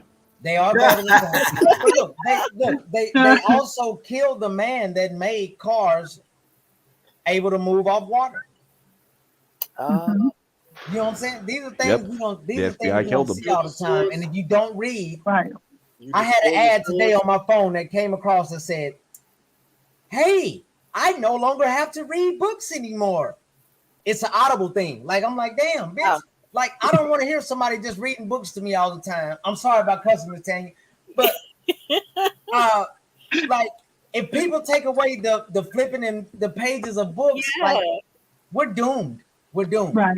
Your own ability to interpret. what So you read. Audible is one of those could be good, could be bad things. It's real. great for people who are very busy. Like if you work in a tire shop like I do on the weekends, and you got, a set of earbuds in and you're just, just going with the flow, but you Right. really want to catch up on the book that you're reading. Perfect. Perfect. You're working and you're getting all that knowledge fed right into your ear, And for me, whenever I'm working at my tire shop, I literally don't get a break at all. I am from 7:30 until close, constantly moving. Mm. But Mr. Clay, my So- question is, Wow. how do you know what's being read to you isn't being altered? You know what I'm saying? Like if you're reading an audible book, and you're hearing an audible book, it may be different than what you're actually reading when you're reading with your own eyes and flipping the pages yourself. You feel me? So But if it's what I do personally, and because it's my responsibility as a consumer to verify it, I go Right. back and read what I listen to. And And that's if what I was about there's to any say. discrepancy in between it, then that's where I'll submit, an issue over Right. to Yeah. Amazon for Audible, saying, hey, I what like your, narrator read doesn't match what, is in this book. Edit these Is words. there, Right. an edited version that you guys had him read, or is this, some sort of a revised edition? What's going on? Right. And And if it is then- revised, why don't you have a disclaimer? Thank you. and then you double down, on your on your reception of information, because some people are auditory and some people are visual. So like for me, I can hear and read something once and damn near regurgitate it verbatim. So if I hear it and then I read it, I'm like, nah, that ain't what that motherfucker said. Like he was saying when you verify. Yeah. You know what I mean? But either way, you get a double dose of that pimping. That information. I'm sorry, you get a double dose of that information. Oh, Lord. You know what I mean? And then that the retention is there. You know what I mean? What's So that movie, Mike? Idiocracy. Overdose. that was No. Rosebud with 2 D's for a double dose of this pimping. One thing I will say though is that we, for the most part, as just people in this world, have constantly found a way to be able to shift the blame, and just we're so quick to point the finger without doing our own research and doing our own due diligence, making sure that what we go into is verified as fact and is correct. And if it isn't, then we need to spend the time and wait for the facts to come out instead of making such quick, harsh, and knee-jerk reaction judgment calls. I see Because that on if we do Facebook that, all the time. that's social media for you. It's In the comments, instant man. gratification. Yeah. That's Mr. all Clay, it is. can I ask you, have you watched the Ari Melbar, Ari Melber, his MSNBC? Have you seen his segment on Jay-Z's verse on God Did? I have not. Me Yo. personally, I actually don't watch mainstream news at all Say, because I you. prefer to seek out the facts. He's for opening myself. up so many ears of every white American that doesn't want to hear about, I guess, slavery or America's truth. Every white American that doesn't want to hear about America's truth need to watch that segment, bro. In Oh, I 4 already know minutes- all about in America's 4 truth. My minutes, ancestors Jay-Z suffered sums through it it for up, over bro. 400 years. Yeah. Huh? My ancestors suffered through it for over 400 years. I've got Choctaw, Cherokee, and Blackfoot blood in me. I knew you wasn't white. I knew it. I knew it. I knew it. The Trail of Tears, I have a, fourth great aunt Phoebe, who actually wound up dying on the Trail of Tears on the man. Choctaw lineage of my family. Wow. My grandfather, who is the whitest dude you would have ever met, for the most part German by nature, but he was 1/8 Cherokee. I get most of my complexion. My arm is, well, this camera's terrible, but my arms, whenever I get out in the sun and I'm actually out in the sun, I get Copper real shit. dark and You real copper, red. right? Yeah, I get real dark and get real red. And that's exactly what Columbus said he seen when he came over here was copper colored people. And when I put a penny right here, I look like that penny, bro. Boy, crazy. You feel me? But Mhm. worry more. I do. And the crazy thing is, I go throughout my life, and by first glance, a lot of people look at me and they go, "You're white, aren't you?" I'm like, "No, I'm Native American." That did just all of America just up and forget. Oh, hey, there used to be an indigenous tribe here before Man. everyone You else are came over. indigenous. Ooh, that's it. You Hey, are look, What that's a happened? whole nother conversation right Yeah, there. that's One a that whole needs to be nother- had. It is. If you had the long hair with the ponytail with the Oh, braid, I did up until you I feel- moved right back to Texas back in April. I had to shave it all off because of the heat. Oh. yeah, it is hot down there. It's Hey, hot Tanya, down what there. I wanted to tell you, 68 days of over triple digit heat. Mm-hmm. Yeah. Mm-hmm. Tanya, what I wanted to tell you was when you brought up that. I'm sorry, y'all. I'm kind of because I forgot, and then it finally came back to me. But I was trying to tell you when you talked about all of that crime stuff that's going on and what the mayor or the governor was saying. Right. Did y'all hear the story about the carjacking in DC where they with the football player? Yes, they shot him twice. The rookie running back who was supposed to start with the new Washington Commanders. Washington Commanders. Right. He was in DC. I don't know what kind of car he had, but he was down in DC and they tried to carjack him and they end up shooting him. And he was supposed to start his NFL career. Wow. He's a starting running back and they end up shooting him, and now he has to go through recovery. Oh my God. But it was that targeting topic that I totally drew a blank earlier because I was trying to relate it, but it ended up dropping off. But when you said it, that's like, okay, yeah, that's what I remember it now. Anyway, wow, that just happened, you know what I'm saying, down in DC, man. And for whatever reason, and everybody was like, oh, you got to know your surroundings. No, motherfucker, I shouldn't have to know my fucking surroundings. I should be able to ride in my goddamn car that I paid for. You know what I'm saying? To go from point A to fucking point B, and you go get your own shit. You don't come try to take me for mine. right. Exactly. So, you know. Well, here, Sam, this is what we're going to do. Now that I'm back up on my other cell phone, it looks like one cell is working, but it looks like I'm not getting coverage on the computer yet. I'm letting it do it. I'm glad I have my information on my phone. So I can't look at some of the other articles. I want to get out of the tea. Only thing I was going to really probably talk about was, is anybody familiar with Hollywood Medium? What's his Tyler? What's his last name? Oh, I know. I saw that one. Yeah, and you see when T-Boz was on, and he Left Eye was in the room, basically talking to T-Boz, through the medium, and he didn't know who Left Eye was.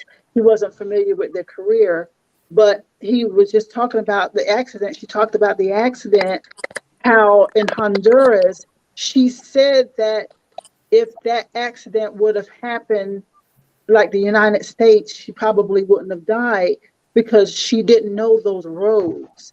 And they had there was how many in the car? It was a high number between 7 and 10. I don't remember right offhand. And she was the only one who died, but there were some other people in the car that were injured pretty badly. I remember that whole thing, but she was basically saying that just because she didn't know the road, that's the reason why she died. And she just, the whole thing about being in the States. And so she was basically saying that she's watching over T-Boz's son, and they talked about all that. I found it pretty interesting.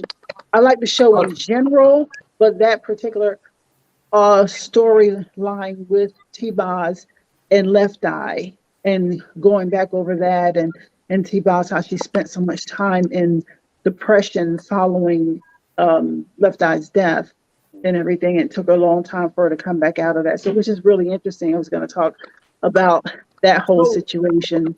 When I hear you say she, meaning Left Eye, did not know the road. Right. 10 people was in the same car, but because she did not know the road, she the only one that died. Yeah. I guess they're just saying with the way that the vehicle fell down in was it like a ditch or ravine or something?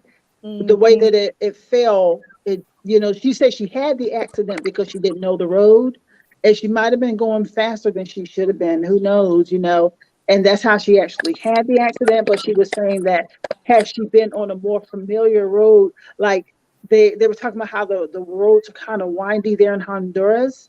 Well, and I can tell you, I can tell you from personal experience.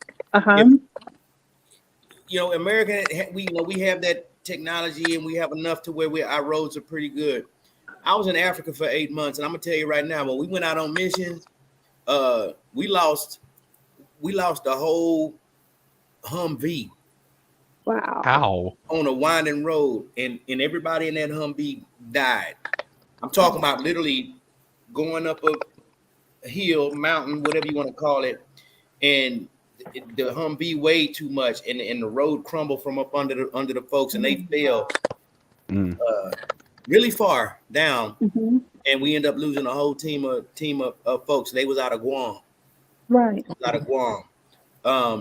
So if they were and I'm not saying that, but if Honduras is anywhere similar to what they consider third world or second world, whatever you want to call it, if their infrastructure and their engineering is not as good as some of the top countries, then yeah, you are dealing with that. Right. I'm literally talking about like for them in the vehicles they have, the locals, they know how to navigate themselves. Yeah. But if you ain't from there and you trying to gun it and go fast and all of that good stuff, it's like they say when you when people be walking on a frozen lake, it's a certain way you got to move over that ice, that thin ice or whatever. Certain way you got to move.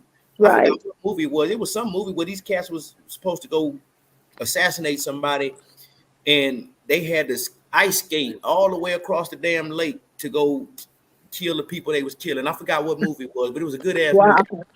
But anyway, if the infrastructure ain't right, depending on the money and the government and how much money they put toward infrastructure and everything else, those roads do that.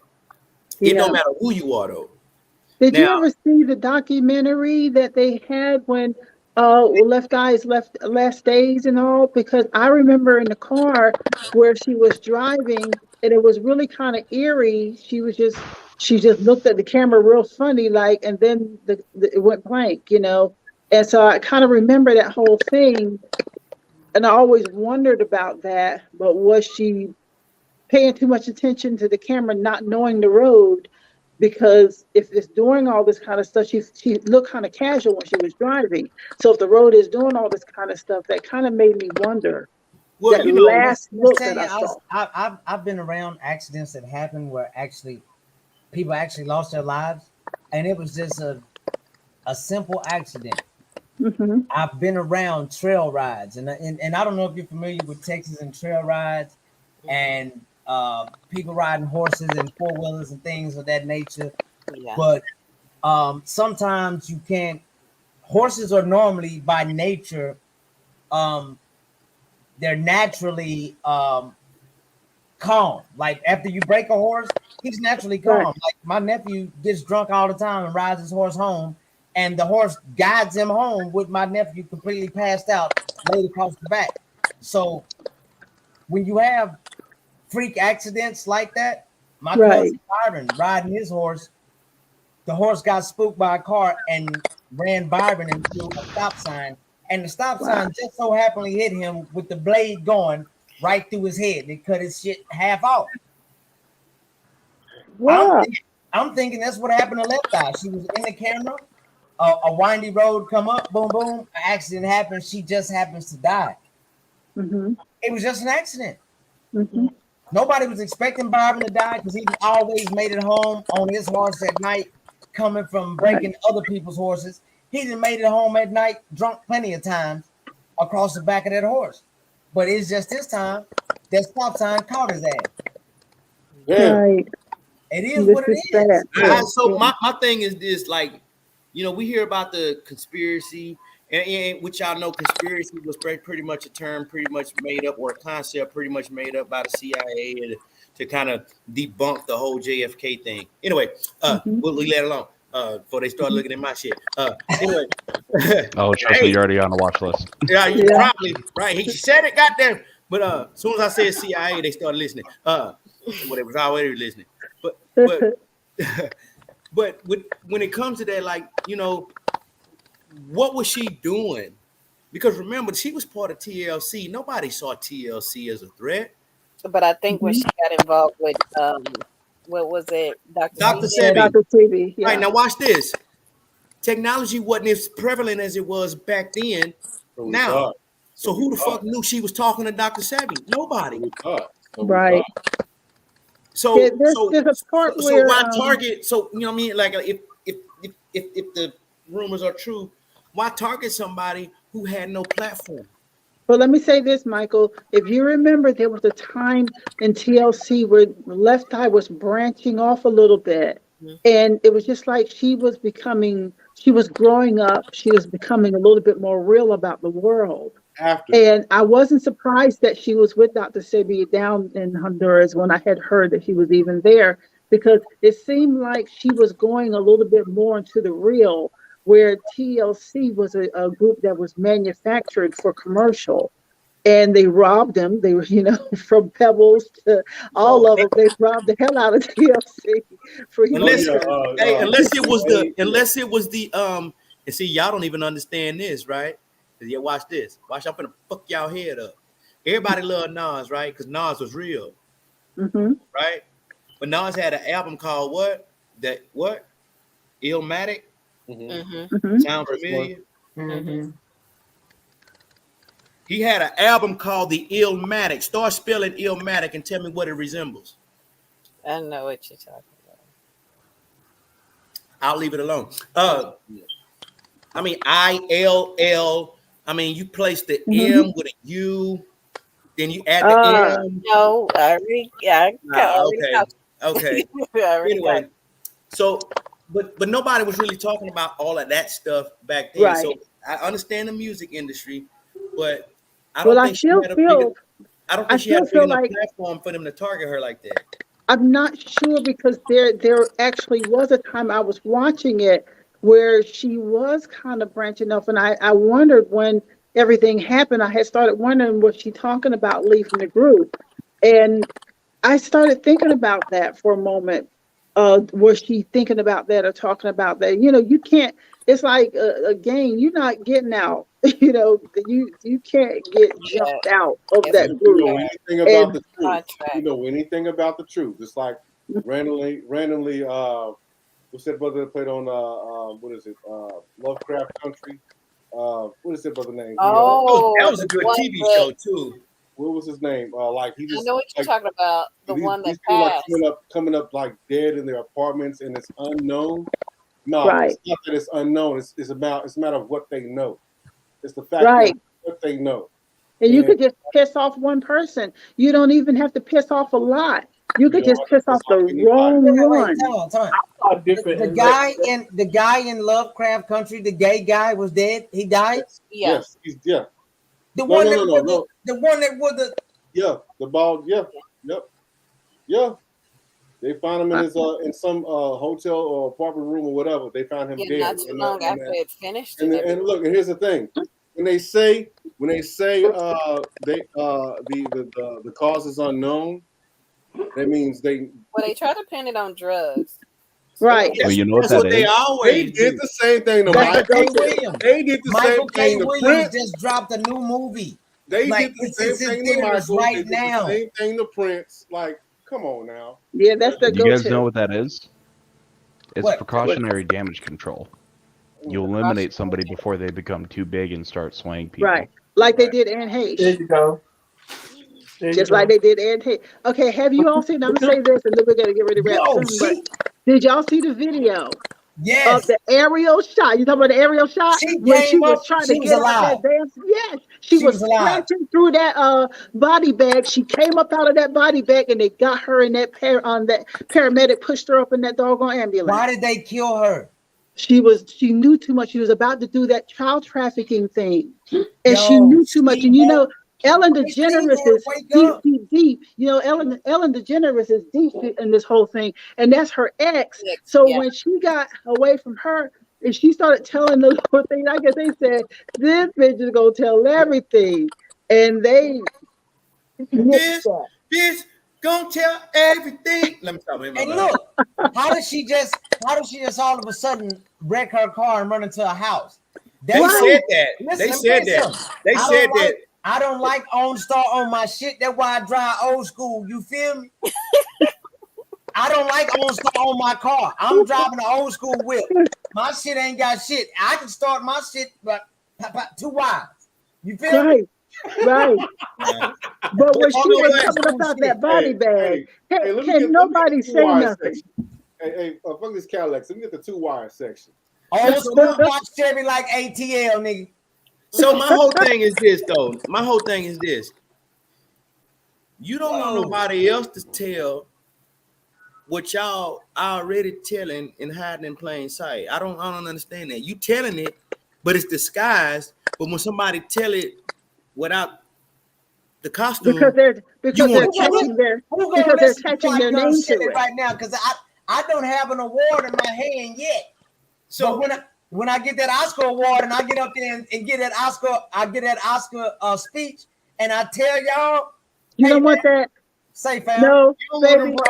Shelly, you don't want the Oscar. That's a little Osiris thing. There's a whole lot of history behind that. It's dark. That's, they don't pray to God. They pray to Osiris. And so the little man, Oscar, that's the Osiris statue. And so there's no God with all them. So what's the best black actor award that I could win? You better go with NAACP. I don't trust them niggas either. Yeah.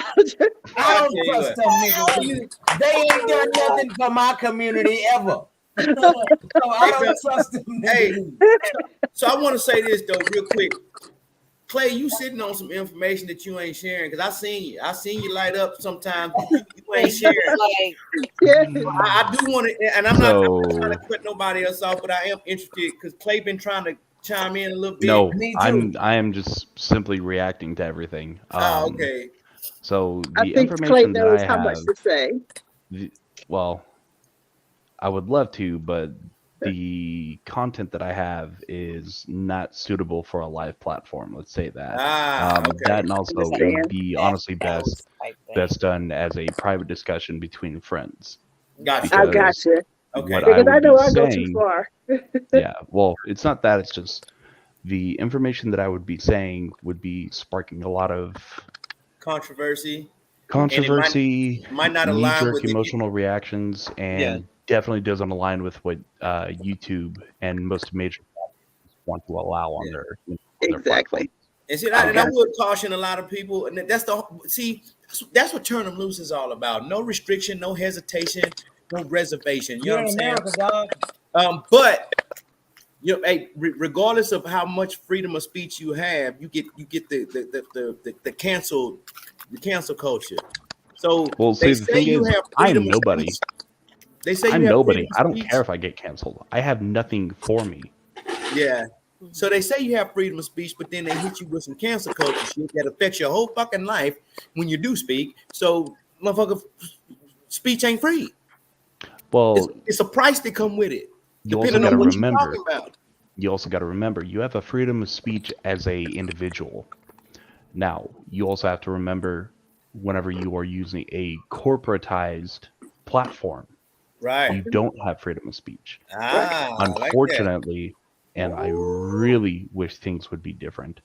Corporations, under the current set of laws, do have the ability to be able to restrict people's speech and their ideals. I own this. Whatever. I own this platform. I run this platform. Which represents you do not. Yeah. So if I step out there on the block, Mr. Clay, if I step out there behind a pedestal or behind a on the soapbox, or I'm standing in a pulpit. If I stand in front of a pulpit, I can do it with freedom of speech. You what? I can do that with freedom of speech. And not absolutely. Absolutely. You can speak as freely as you want in public, as long as you are not making death threats. That's one of those things that's you're not inciting some shit. Yeah, as long as you're not inciting violence or insinuating, some sort of form of domestic terrorism. But as long as you keep, your message clear, straight to the point, and it rings with people will listen. So I can be like Rudy Giuliani and Donald Trump? You can. Okay, they'll talk about my I have a Absolutely can. dream tonight, y'all. You absolutely can. But And I it want depends. all of you motherfuckers to go to the pole and start shooting son of a bitches. Now, hold on. Hey, Now- look, I'm now- going to jail like a Now, motherfucker. hang on. Let me I won't finish. get no strikes. You No, I'm can. sorry. I was being funny based off of what he said, because he was basically No, saying but you can't do these things, and I was being funny. So Well, don't that's punish what I her was trying for to me. finish up with. You can make those statements, but you also have to be ready for society to exercise their First Amendment Exactly. to be able to fire back at you. Right. Now, you as the individual have to be ready for every single defense that you could ever be, attacked at.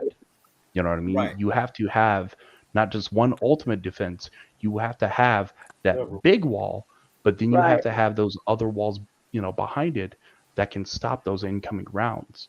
That sounds like layered defense to me. You are a vital key to our success, that is what it Mr. is. Clay. Thank you for joining. But the thing is, when I decided to do this show again, I decided to speak about things in a small way. I bring it out in certain little subjects. That way, a lot of the people who I know who focus fully on the show, they have dropped all these shows from YouTube, and they all have had to go to Rumble and BitChute and other platforms in order to do their show because they can't do it on YouTube. So the way that I do it, I just take a walk on certain subject matters. I don't focus fully on it because that will get me the strike, that will get me kicked off, because I understand that this is their platform and that they don't want to hear what is considered my truth, which they know a lot of times could still be the truth.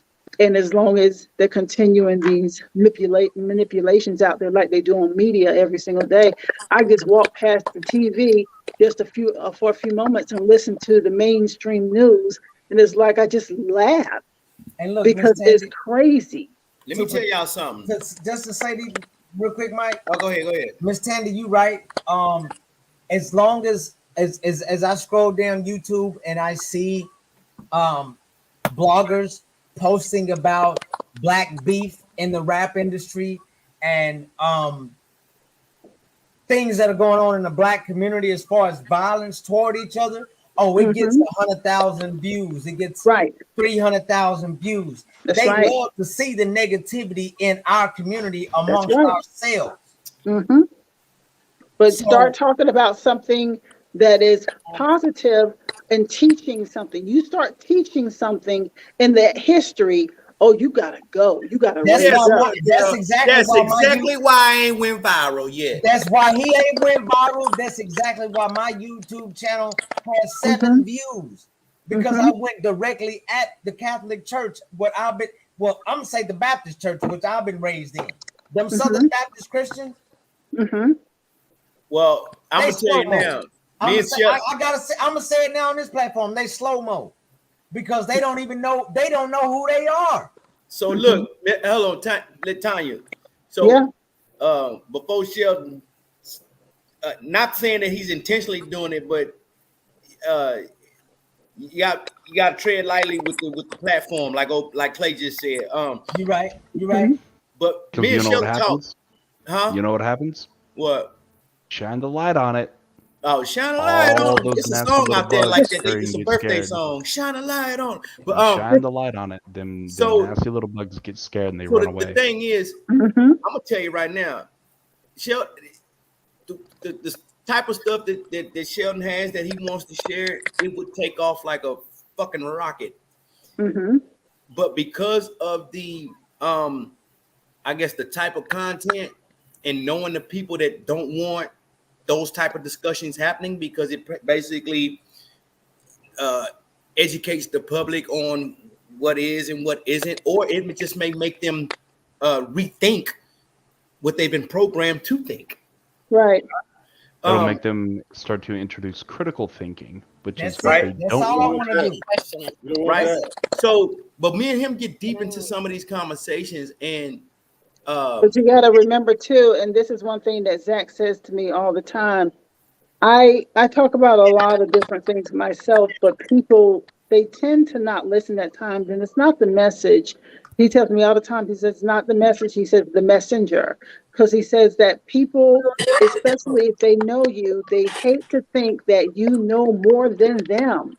And that becomes an ego issue, that you'll be Jealousy and talking to envy, someone. baby. Yeah, you'll be Jealousy and talking to someone envy. that you know, and you'll be telling them some stuff, and they be like looking at you like, how you know this? And it becomes that, as opposed to taking a listen to it, and then exploring it. Sheldon, Yep. Sheldon, what I tell you the other day, and I'm not saying this to be chauvinistic. I'm speaking. I need to change it, but all this fucking political PC shit is just a little fucking confusing to me.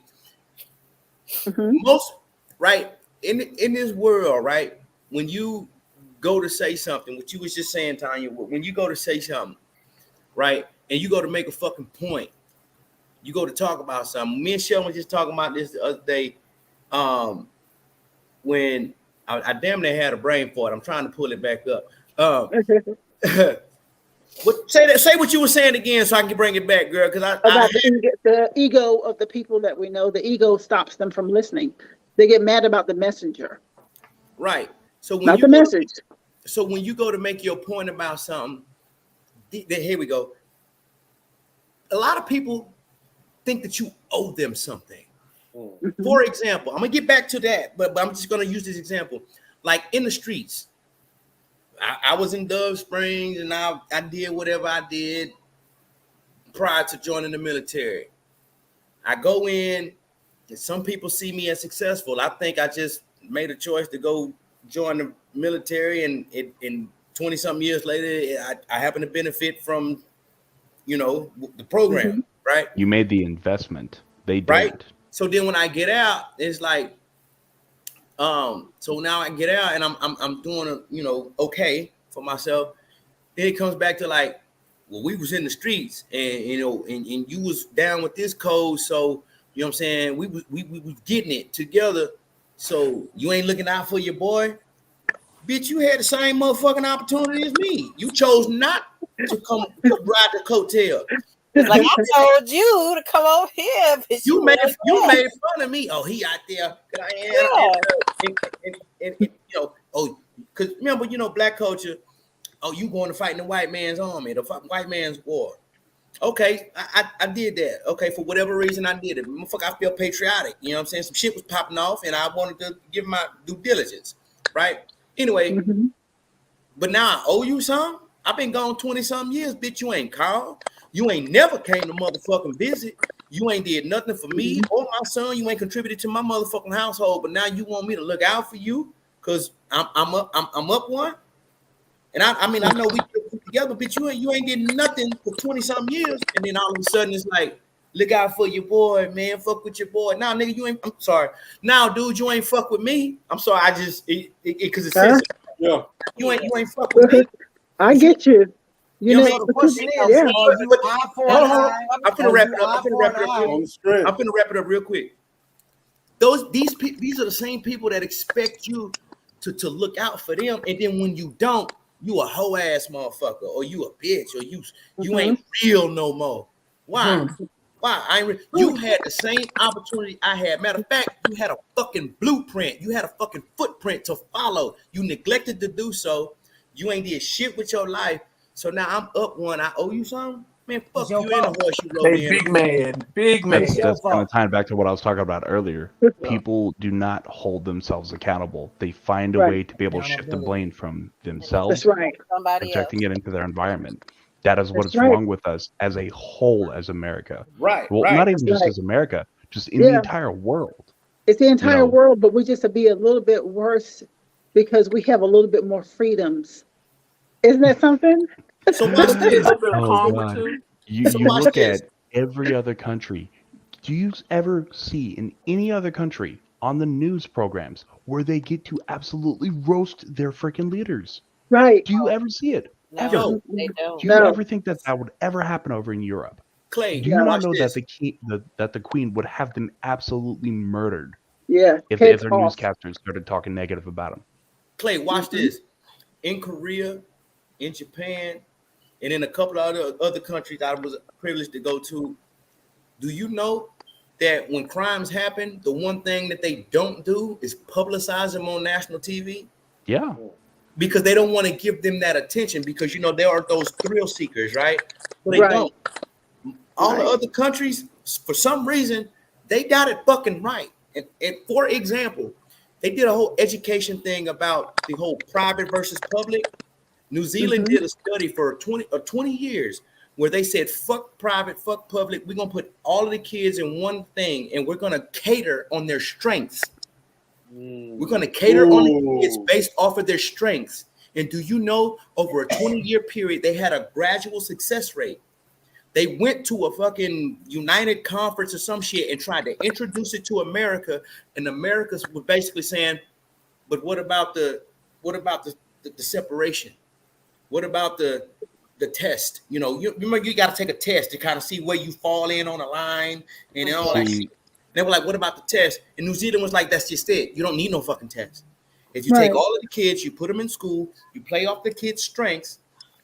Basically, if I pay attention to your likings or to what you're strong in, I can feed you anything I want. Hey, you like English? I'm going to teach you English. I'm going to teach you English all day. But in order for you to get this final thing in English, I need you to learn math and social studies and Spanish. Can you do that for me? If it means me getting to my goal and what I'm strong at, fuck yeah, I'll learn that shit, right? A 20-year study in America kept neglecting it. America kept neglecting it at that council. They were like, they just kept asking questions and trying to throw in the obstacles and barriers. So if America is doing that, when someone is giving you, they've done the research, 20 years, they've done the research, and you are neglecting it, you got a fucking agenda. That's why I'm gonna sprinkle a little bit of extra seasoning on top of that point. Education as we know it is absolutely broken, not only in this country but every country across the world.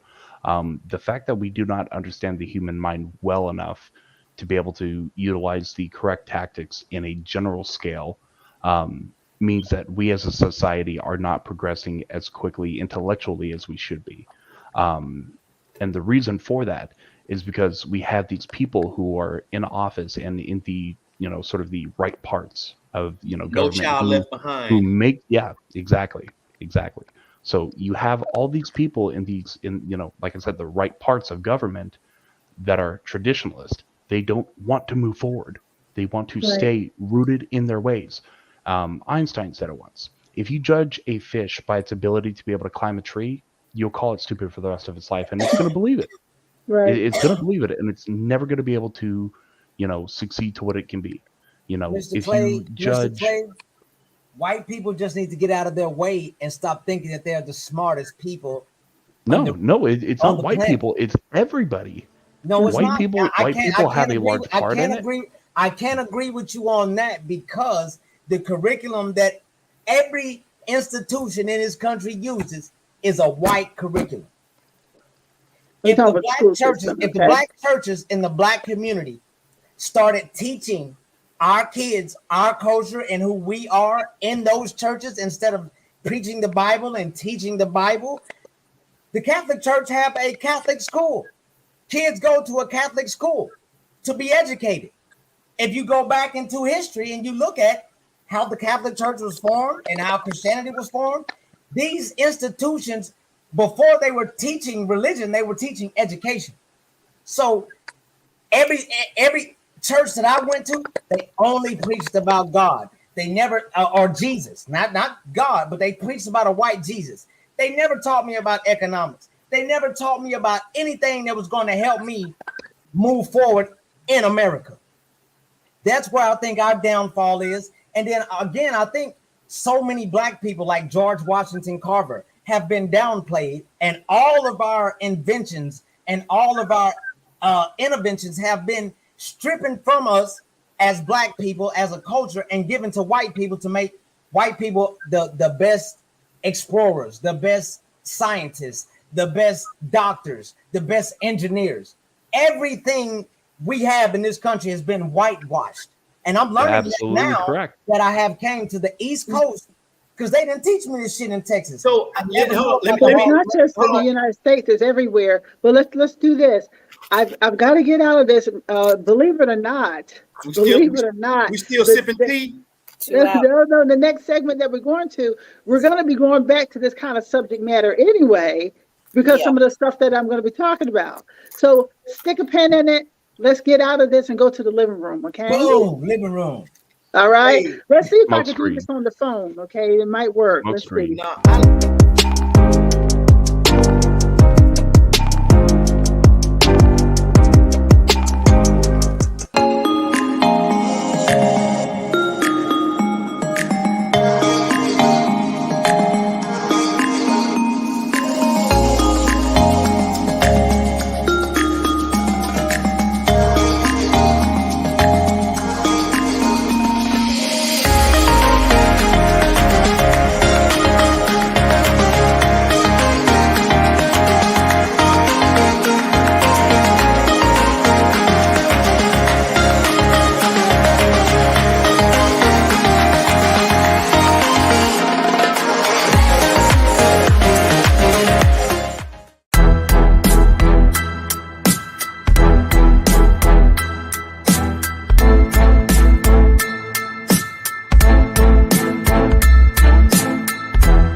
Welcome to the living room. I just had to get out of Who Spiked the Tea because I was like, we got to start to get into that main subject matter. And like I said, a lot of things are going to revert back to some of the previous conversations, because once we get into this real or simply myths, that's what's going to happen. So that is the subject matter for tonight. Believe it or not, are these things real or just simply myths? And like we say all the time, a lot of things may come off as looking like a myth, but if you do the research and you just really think about some things very deeply, you'll see that some things that we've always been taught was a myth is really the truth. It might even be the truth, been a little, but somewhere in there is some truth. So there's plenty of things I want to talk about tonight. This was something that Rick and I had a conversation about a little more than a week ago. And we had a conversation about some things, were they real? And we decided, hey, it might be good to just put it out there. So I'm going to go ahead and just now have a few notes, because like we know my system is still down. It's still down. I can't believe it. Wow. And it's not the system, it's the internet, but I'm still just working from my phone now. But Rick and I have times that we talk about the Loch Ness Monster. We talk about, is it real or is it? I love Nessie. Yeah, and so that's what I wanted to talk and give you a little back information. Yes, it's known by the name of Nessie, and it's a large marine creature believed by some people to inhabit from Loch Ness, Scotland. I'll give you just a little information. They say reports of the monster inhabiting Loch Ness dates back to the ancient times. Local stone carvings depict the mysterious beast with flippers. And they say one of the first written accounts appears to be in the biography of St. Columba from 565 AD. And according to that work, the monster bit the swimmer and was prepared to attack another man when Columba intervened, ordering the beast to go back. It obeyed, and over the centuries, only occasional sightings were reported. Many of these alleged encounters seem to inspire the Scottish folklore, which abounds with the mythical water creatures. And so That's the whole Loch Ness thing. I am one who does believe it exists. Let me tell you something. Let me tell you something. Uh-huh. If in the beginning God created the heavens and the earth. Uh-huh. See, we were just talking about this the other day. If God created the heavens and the earth, why the fuck the dinosaurs ain't mentioned in the Bible? Woo! Hold on, stop now. Hold, let's bring it back. Now, if dinosaurs once existed, science and religion. That's 65 million years ago. How? Hold on. If dinosaurs once existed, they ain't never mentioned in the Bible. One, unless them the dragons they was talking about. Anyway, Leviathan was mentioned. Hold on. Then a Loch Ness monster, because I'm gonna tell you right now, ain't nothing ever really eradicated from this earth. You talking about the depths of the motherfucking sea. In the depths of the sea, no man, no human can actually go. But you have creatures down so deep that survive in that. They're still discovering, yeah. You cannot tell me that something from way however long ago don't still exist. So if the Loch Ness monster says, "Let me go see what these motherfuckers doing up there," motherfucker try to get me to go scuba diving.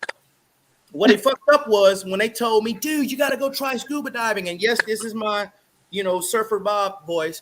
"Dude, you got to come with us, bro. You got to go scuba diving." I'm like, why the fuck would I go down there fucking with fish when I don't see fish on Earth trying to fuck with us? Dude, you don't get it, bro. It's so fucking beautiful. Coral reefs and dude, we chased the fucking shark. Well, you just fucking lost me there. Because if I'm going with you and you chasing sharks, fuck you. I'm not going with you. I'm not chasing sharks, bro. No. Dude, I'm not chasing fucking. So I'm just saying, with the Loch Ness thing, there's no way in hell that we can explain or try to even fathom, either whether it's God's creations or whether it's fucking, energy, protons and neutrons creations of matter on this earth that we don't even know about because we're still discovering. Because understand, whatever you believe in, whether it's pre-existing life, Anunnakis, tall grays, short greens, or whatever the fuck they call them on Earth. Right. There's no way that we're still finding out stuff. Yeah. Because we're far behind whatever pre-existed. And here's the thing: it's like the arrogance of man. It's like, I'm telling you, I'm going now. Let's get it. It's like for you to discover a beast or a being, and for you to arrogantly say, "There's something in this lake that doesn't belong there, though it's dated before history, before settlers, colonists, whatever you want to call them." When the natives are telling you, "Hey, there's a being in this lake. Before you go across this lake, you need to give a live sacrificial offering to appease the creature. You don't follow that rule, no matter how many horses you have." Like this one gentleman by the name of, I believe his name is Michael McDougall, and this was in Lake Okanagan in Canada, British Columbia. And there's this creature called Ogopogo, which is similar, they claim, as Nessie. Please your soul, but there's like several different Ogopogos or creatures that dwells in the depth of Lake Okanagan, which is deeper than the Grand Canyon, mind you. So the natives are telling you, do not go across this lake without following the protocol. And he had steeds of horses tied to his boat, and this force was pulling his horses down. He was lucky to even survive that because all of his horses were gone. But help me understand this. I feel like they mentioned, like, when you pulling down creatures as such in that mass, you fail to mention the pool of blood that had to come up with it, dragging it down. There has to be there's like remains wash up the shore called Rattlesnake Island, which is in the same lake. There's always remains of animals, the native animals, deer, elk, whatever. The remains, bloody remains, is washed up the shore, and you can smell the stench of it. That's not that doesn't click. And even Nessie, St. Columba, yeah, he was I believe a priest or what have you, a friar, one of the two. And he held up the sign of a cross because he's seen this preacher go after this man that was swimming. Because before, another priest was swimming in the lake and he got mauled. He didn't get bit, Tanya, he got mauled. Wow. Really, and I believe he lost his life. So, and they saw the creature again, or the creature was described, but when the creature presented itself, St. Columba hold up the sign of a cross. I forgot what it was. And he said, "Creature, leave that man alone. Leave that man alone. Go back from which you came, whatever."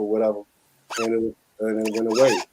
But from a religious aspect, but nonetheless, if it's seen, it's seen. Just like even seeing mermaids.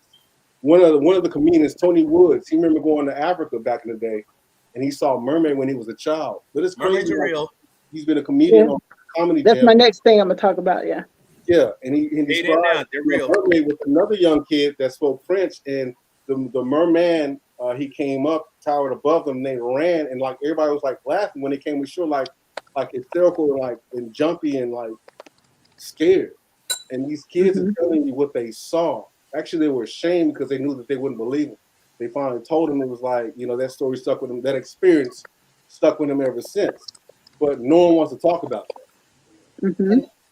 I just want to chime in and say that I agree with what you said. I agree with what you said, and I agree with Mr. Clay is thinking.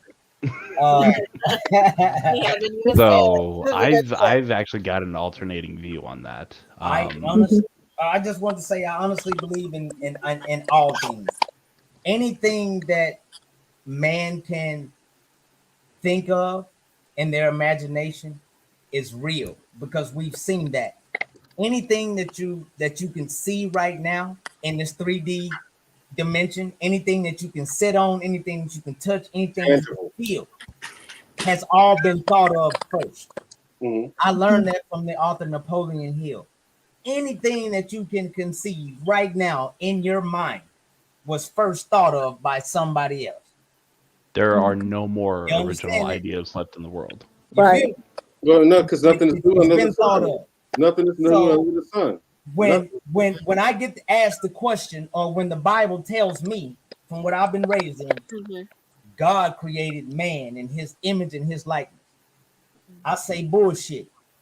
I say man created God in his image and his likeness. Because every picture I've seen of God or Jesus, that's man's image and his likeness.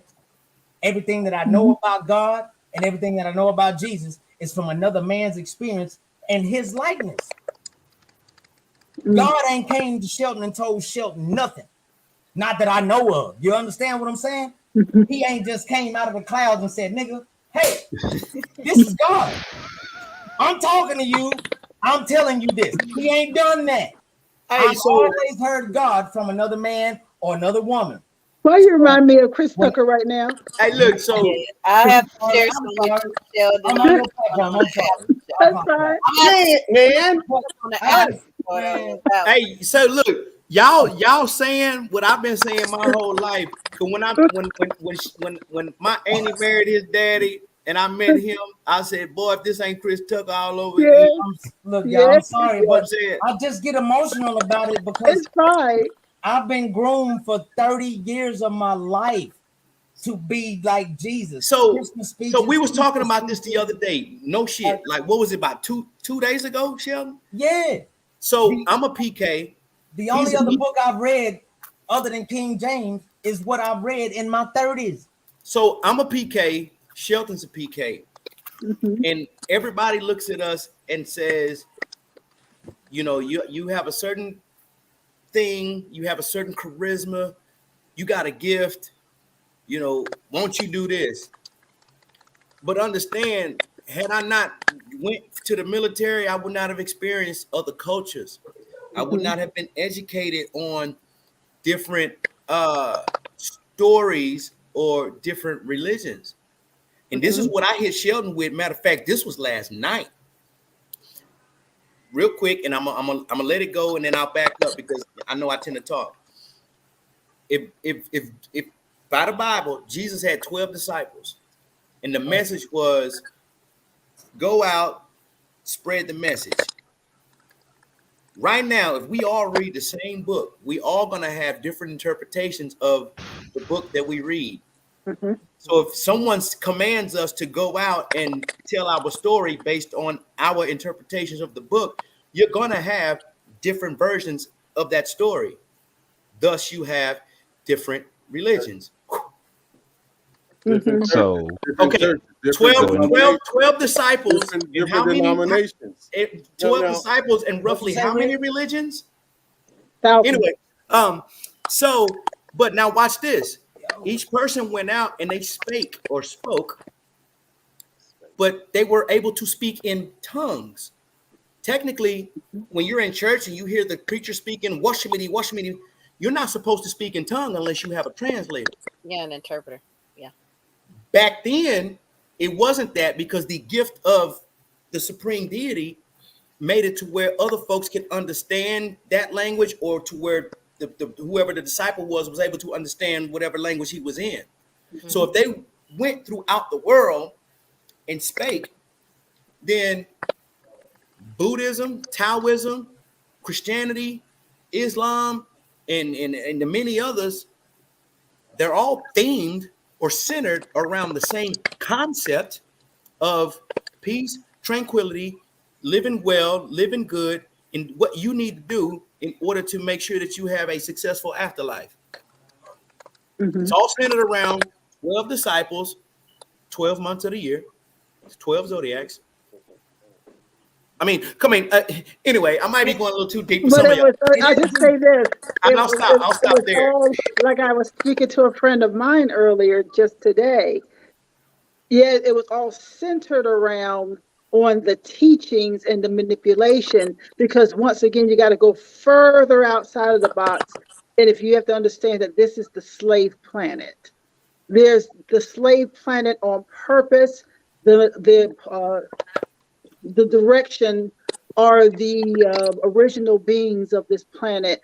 All that was manipulated by other beings coming to this planet from the Anunnakis, and all that flipping the order of this planet. Everything. You said flipping the map. Flipping the order. Oh, you said flipping the map. What would be God's order of the planet? Everything dark on the bottom, everything light on the top. And then to bring in all of these different, languages and different beings and different religions. All that was brought in, but this was not the original for this particular planet. This was a manipulation from other beings to come and manipulate this planet. Did you say the Nile was the Mississippi River? I said that, but we're gonna go into that.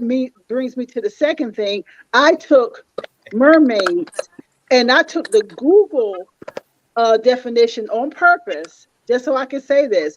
They say, while there is no evidence that mermaids exist outside of folklore reports of mermaid sightings, they continue to present day. Mermaids have been a popular subject of the art and literature in recent centuries, such as Hans Christian Andersen's literary fairy tale, The Little Mermaid. So they try to take it and put it all into, cartoon fantasy land and all that. My dog is tripping. But the thing is, mermaids, if back what mermaids originally were, when they came to this planet with Adama and Eva, and this is what I believe in my whole history. No, Eva did not exist yet. They had Adama, and when they tried to make Eva, they kept making other stuff, and they made the mermaid. And they tried to convince us that they don't exist. When they do exist to this day. I was going to get there. Why they keep popping up in isolated instances, while they keep popping up, they want to make themselves known, and they need to communicate something to us. They are trying to tell us something. So I'm going to just tell you right now. As hard as that may sound, I believe. Can we hear him? These experiences, these isolated experiences, I believe they are conditioning or warming us up to come ashore to let us know something. That's me. So I personally have a completely contradicting view of this. Let's hear this. You got to Thank you, remember, thank you.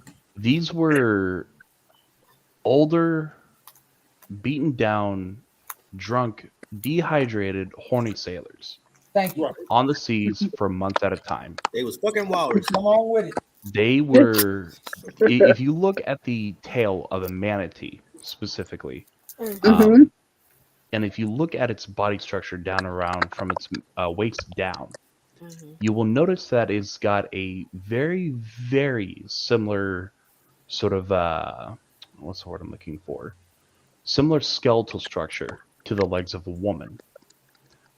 So what do you think would happen if you got a bunch of older, drunken, dehydrated, possibly hallucinating horny sailors out on the boat for months at a time, not having any sort of sexual release or any sort of sexual satisfaction? They gonna start. Their mind's going to project.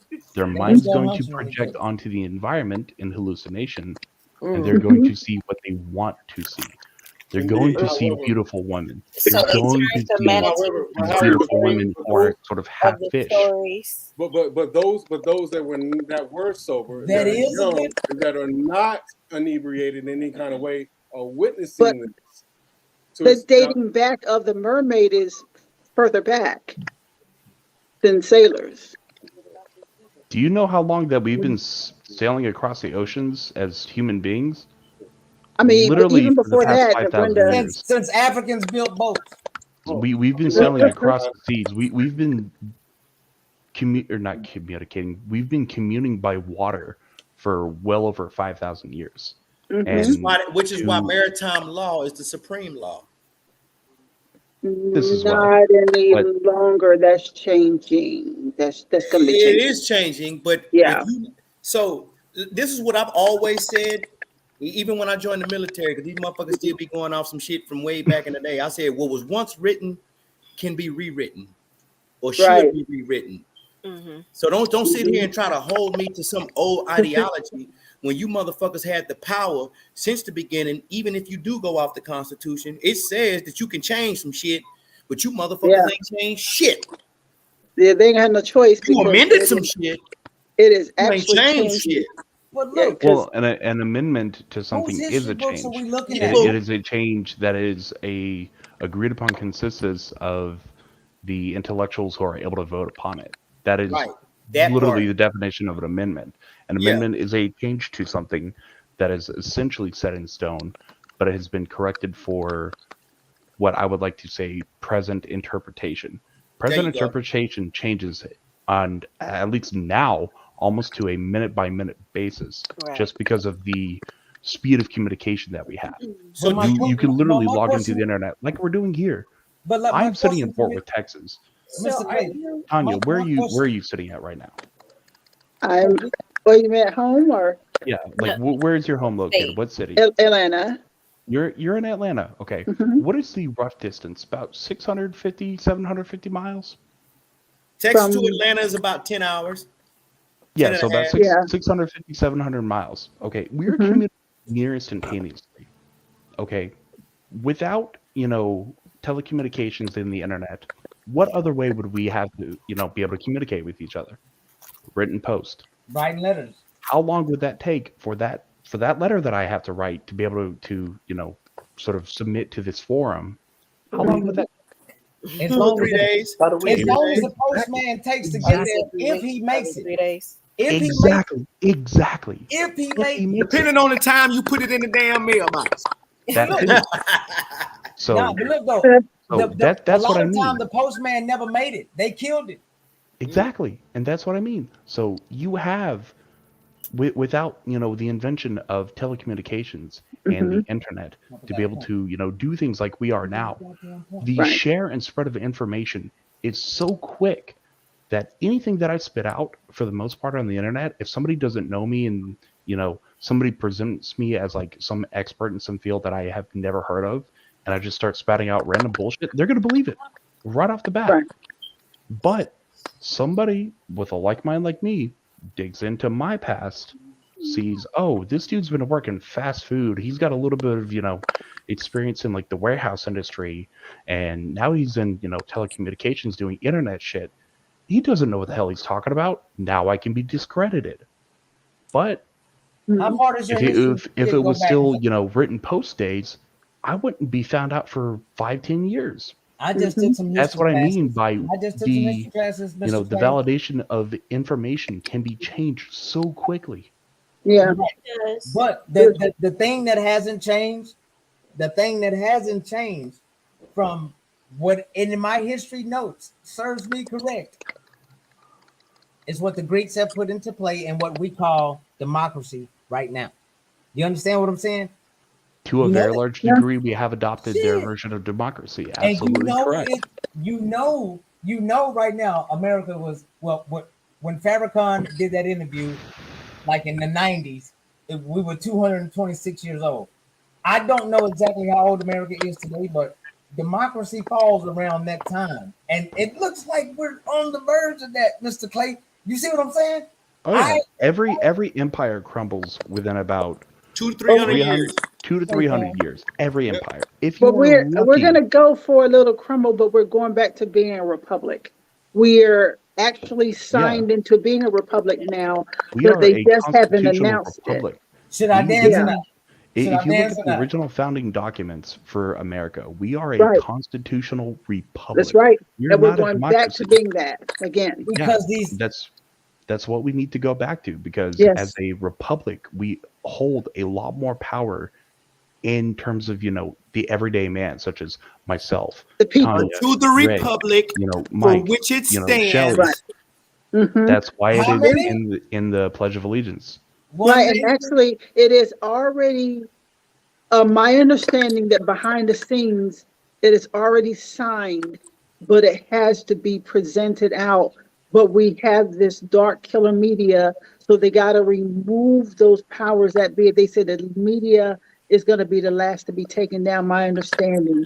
So once they remove those, you'll get a chance to see that we're going back to constitutional law and that we are going to be officially a republic again. So I thought these were the last days. Where's the Antichrist at? I thought he was coming because I want to kill his bitch ass.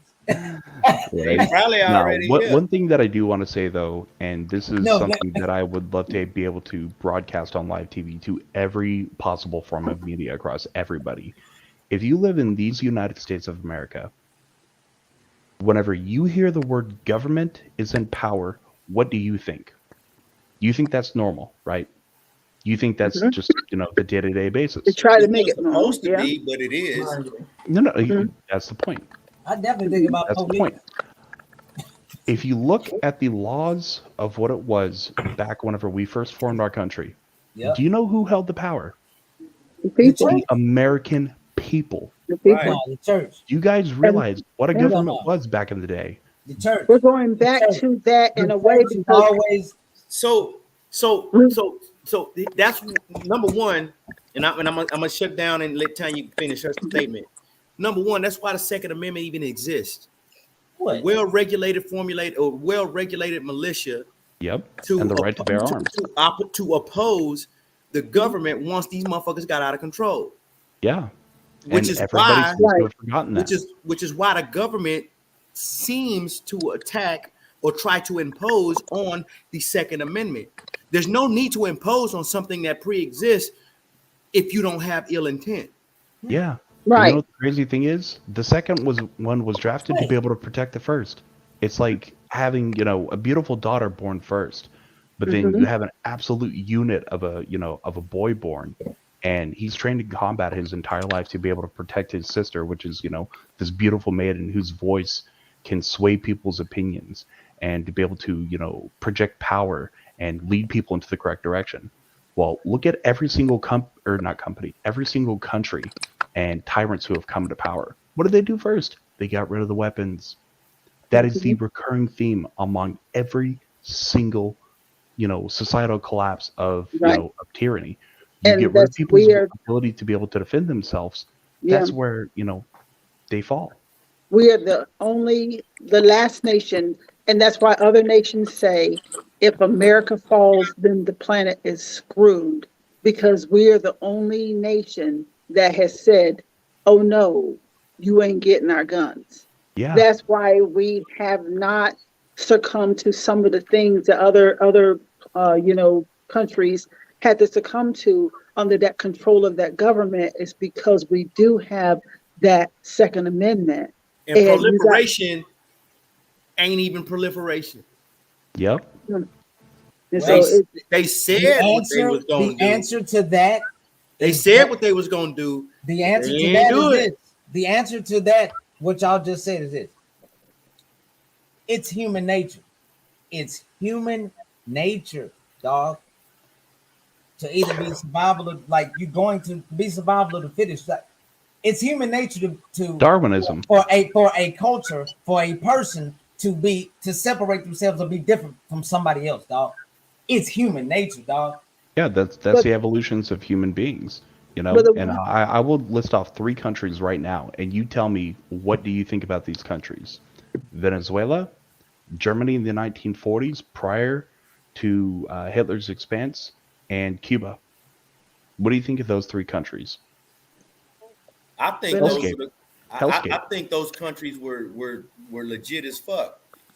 But I mean, no, I'm talking about so Venezuela and Cuba. You look at those countries right now. Look at their economy. Look at the overall happening. You talking about right now? And then you also take a look in terms of a more large scale, more well known country that was subject to it. Okay, as of right now, Germany back in the 1940s. As of right now, I know that these countries are suffering because of systemic oppression. Like, they're being shut off. You know what that came from? Huh? You know what that came from? That came from their leaders taking weapons out of the hands of the everyday American, or out of the everyday citizen, being able to rebel back against the government. Because you take away the people's ability to be able to fight. Because you got to remember, we've got somewhere north of about 310 million people in this country right now, right? Mm-hmm. Okay. Do you know how many guns are available per individual in this company that are privately owned? Wait. We got 348 million in America. Okay, sorry, 348. My apologies. I thought it was 310. But you're correct. The statistics that I read was 348 million people. Do you know how many guns are available in private hands? Private hands. How many? Now, keep in mind, not every single person in this country is a firearm owner. You're right. There are 1.78 guns available for every single living body on this in the United States. And I'm talking about continental, not including Alaska and Hawaii. All right. Or Puerto Rico. Yeah. But what happens whenever that 1.78 available firearms goes down to 0? Everybody in the government gets to do what they want because there's no way we can fight back. We're not going to allow it to happen over here. How many of these gun owners are white? And I'm going to put, I have to put the elephant out there in the room, though, because I think more gun owners are white, and I think more crime happens when white people have guns, period. But you know something? Something I'm going to say, though, that has changed a little bit on the gun owners. That has changed a lot. Yeah, because when I went and got my gun, I was scared of guns. And when I went in the gun store, there was nothing but us in there, honey. And every time I went to buy bullets, it was nothing but black people in there. So let me tell you this right here. So when you look at the statistics, 40% of the population commits 60% of the crimes.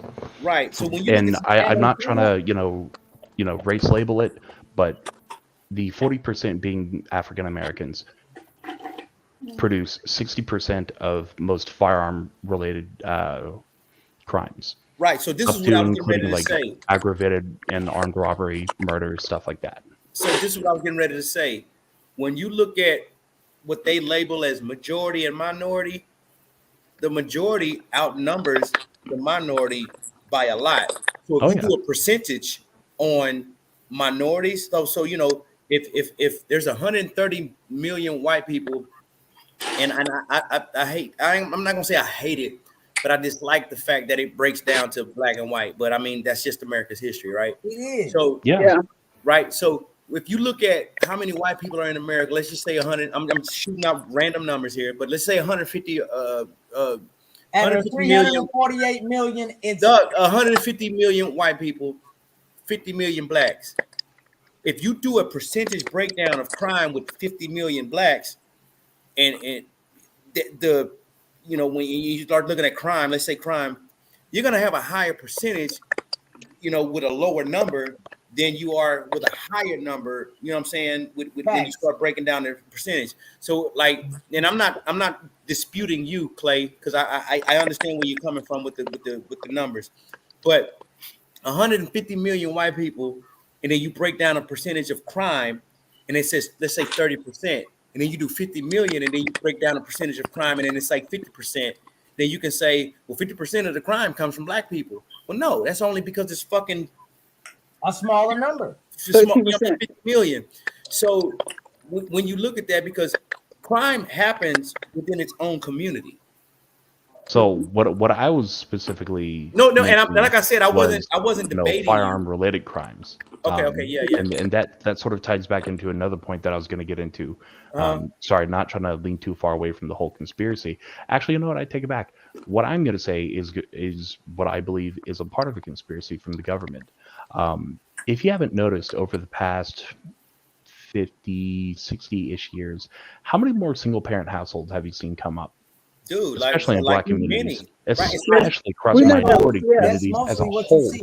Once we transferred from the industrial age into to today's society, or I think we're in the technological phase. We're in another age. Yeah, it was in the welfare project to take the black man out of the home. That was something that they did on purpose. That was the whole welfare project was to weaken the black family. CIA introducing crack cocaine and methamphetamines into the black communities to be able to make the black man, become less of a presence inside the household. I don't think y'all heard what Clay just said. Say it again, Clay. Say it again, Clay. Back in the day, I believe it was somewhere between the late 50s to early 70s, the CIA introduced crack cocaine and methamphetamines to black communities to be able to, really strip the power away from people. And what that did, because what happened is you got the man coming home from work. Obviously, he's already in a position of oppression because, unfortunately, we as America, we were fucked up back then. You got a man who's overstressed, overworked, no real way to be able to go out and release because he's got society literally pushing their fucking thumb down on him, saying, no, you can't do this. No, you can't do that. No, you can't do jack shit. Well, what do? You turn to drugs if they're offered to you for free. What happens if the man of the household that's supposed to be the rock to be able to, keep everybody together is constantly high all the time, fiending for drugs, fiending for this, that, stealing from their fellow black man. That also stealing their fellow black man for money, constantly trying to be able to feed that high. That's what happened. Did you guys know that at the end of slavery, whenever black people were essentially declared free, the average American or the average black man was set to be the most successful? Do you want to know why? Because they were the most skilled. They were put into those trades against their will for so long, it became second nature to them. That's why they were able to go. Know what the fuck they were doing? Right, were able to go and do these places like Black Wall Street, having a town, successful towns and successful places. Just like now with these places underwater. Okay, the story of Lake Lanier and those other lakes where these black towns are underwater because they were successful. And the people went in and burned these places down because they were successful. Yeah, it stems from the just one basic thing, and that's what is the major downfall of us as human beings, and it's just simple racism. Right. And I don't say that to downplay racism in any way, shape, or form. Racism as a human trait is absolute garbage. If I could edit one thing out of the human genome and the human psyche, it would be racism. Because that is the one thing that has prevented us from ascending forward to where we need to be. When do you say just racism? Because imagine how far or further we could have gone without that racism separatism. Oh, racism has always been there within the human psyche. I mean, look at what happened back in the day during the Egyptians. They enslaved Jews to be able to build the pyramids. But see, the thing is, when they came to this planet, remember I said they reversed the order of God for this planet. But that's why I was talking, when I got cut off a little while ago from my whole internet over here, I was telling you all about Big Brother.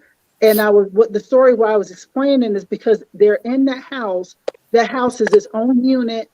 They had no feelings of the outside world. But when the young man brought in those thoughts of, hey, these minorities are coming together to form the same team that they formed last year, it brought in that element of the racism. And it was like a very sad and touching shows that they had this week because they had to face the elephants in the room. Mm-hmm. And he was very, apologetic, sympathetic. I really don't feel he's a racist or anything like that. He was just a product of his environment. And I felt so bad for him too, that he had to learn, but he had a lot of people in the house who were willing to teach him. I don't think that element came in. I don't think it's all about race around the world. Oh yeah, it absolutely is. It's really about race in America.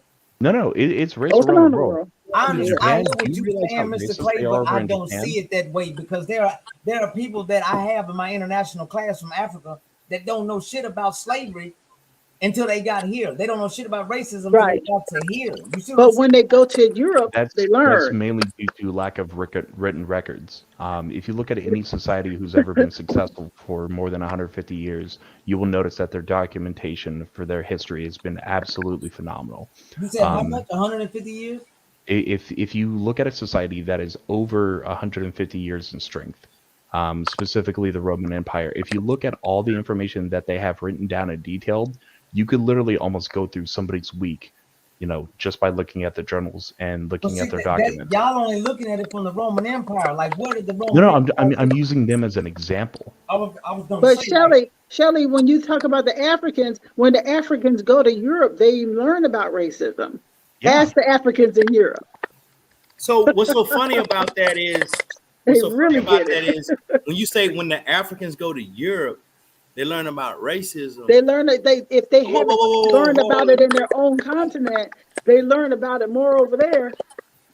Yeah, right. But you also got to remember, through most African, countries and tribes, they do not have any sort of major system set up for record keeping. Everything's told word of mouth. What happens with word of mouth stories? They get diluted over time due to interpretation and lack of memory. So let me hold on. Wait. He's right. He has a valid point. He is right. Whoa. But watch this. See, when you say Africans go to Europe and then discover racism, probably true. Maybe it is true. I'm not saying that. Oh, definitely true. Mm-hmm. But you got to understand, Europeans went to Africa to even get educated. Europeans went to Africa to learn. Wait a minute. I was just talking about the fact that Shelley said the Africans that he was listening to didn't know about race, didn't know about slavery and all kinds of stuff. I said, go to Europe in this present day time. I'm not talking about historical. I'm not arguing with anybody. I'm not arguing with anybody. I'm just saying, go over there and they'll learn some stuff, even if they're not talking about it in Africa or going over there. They're gonna learn something over there. Got you.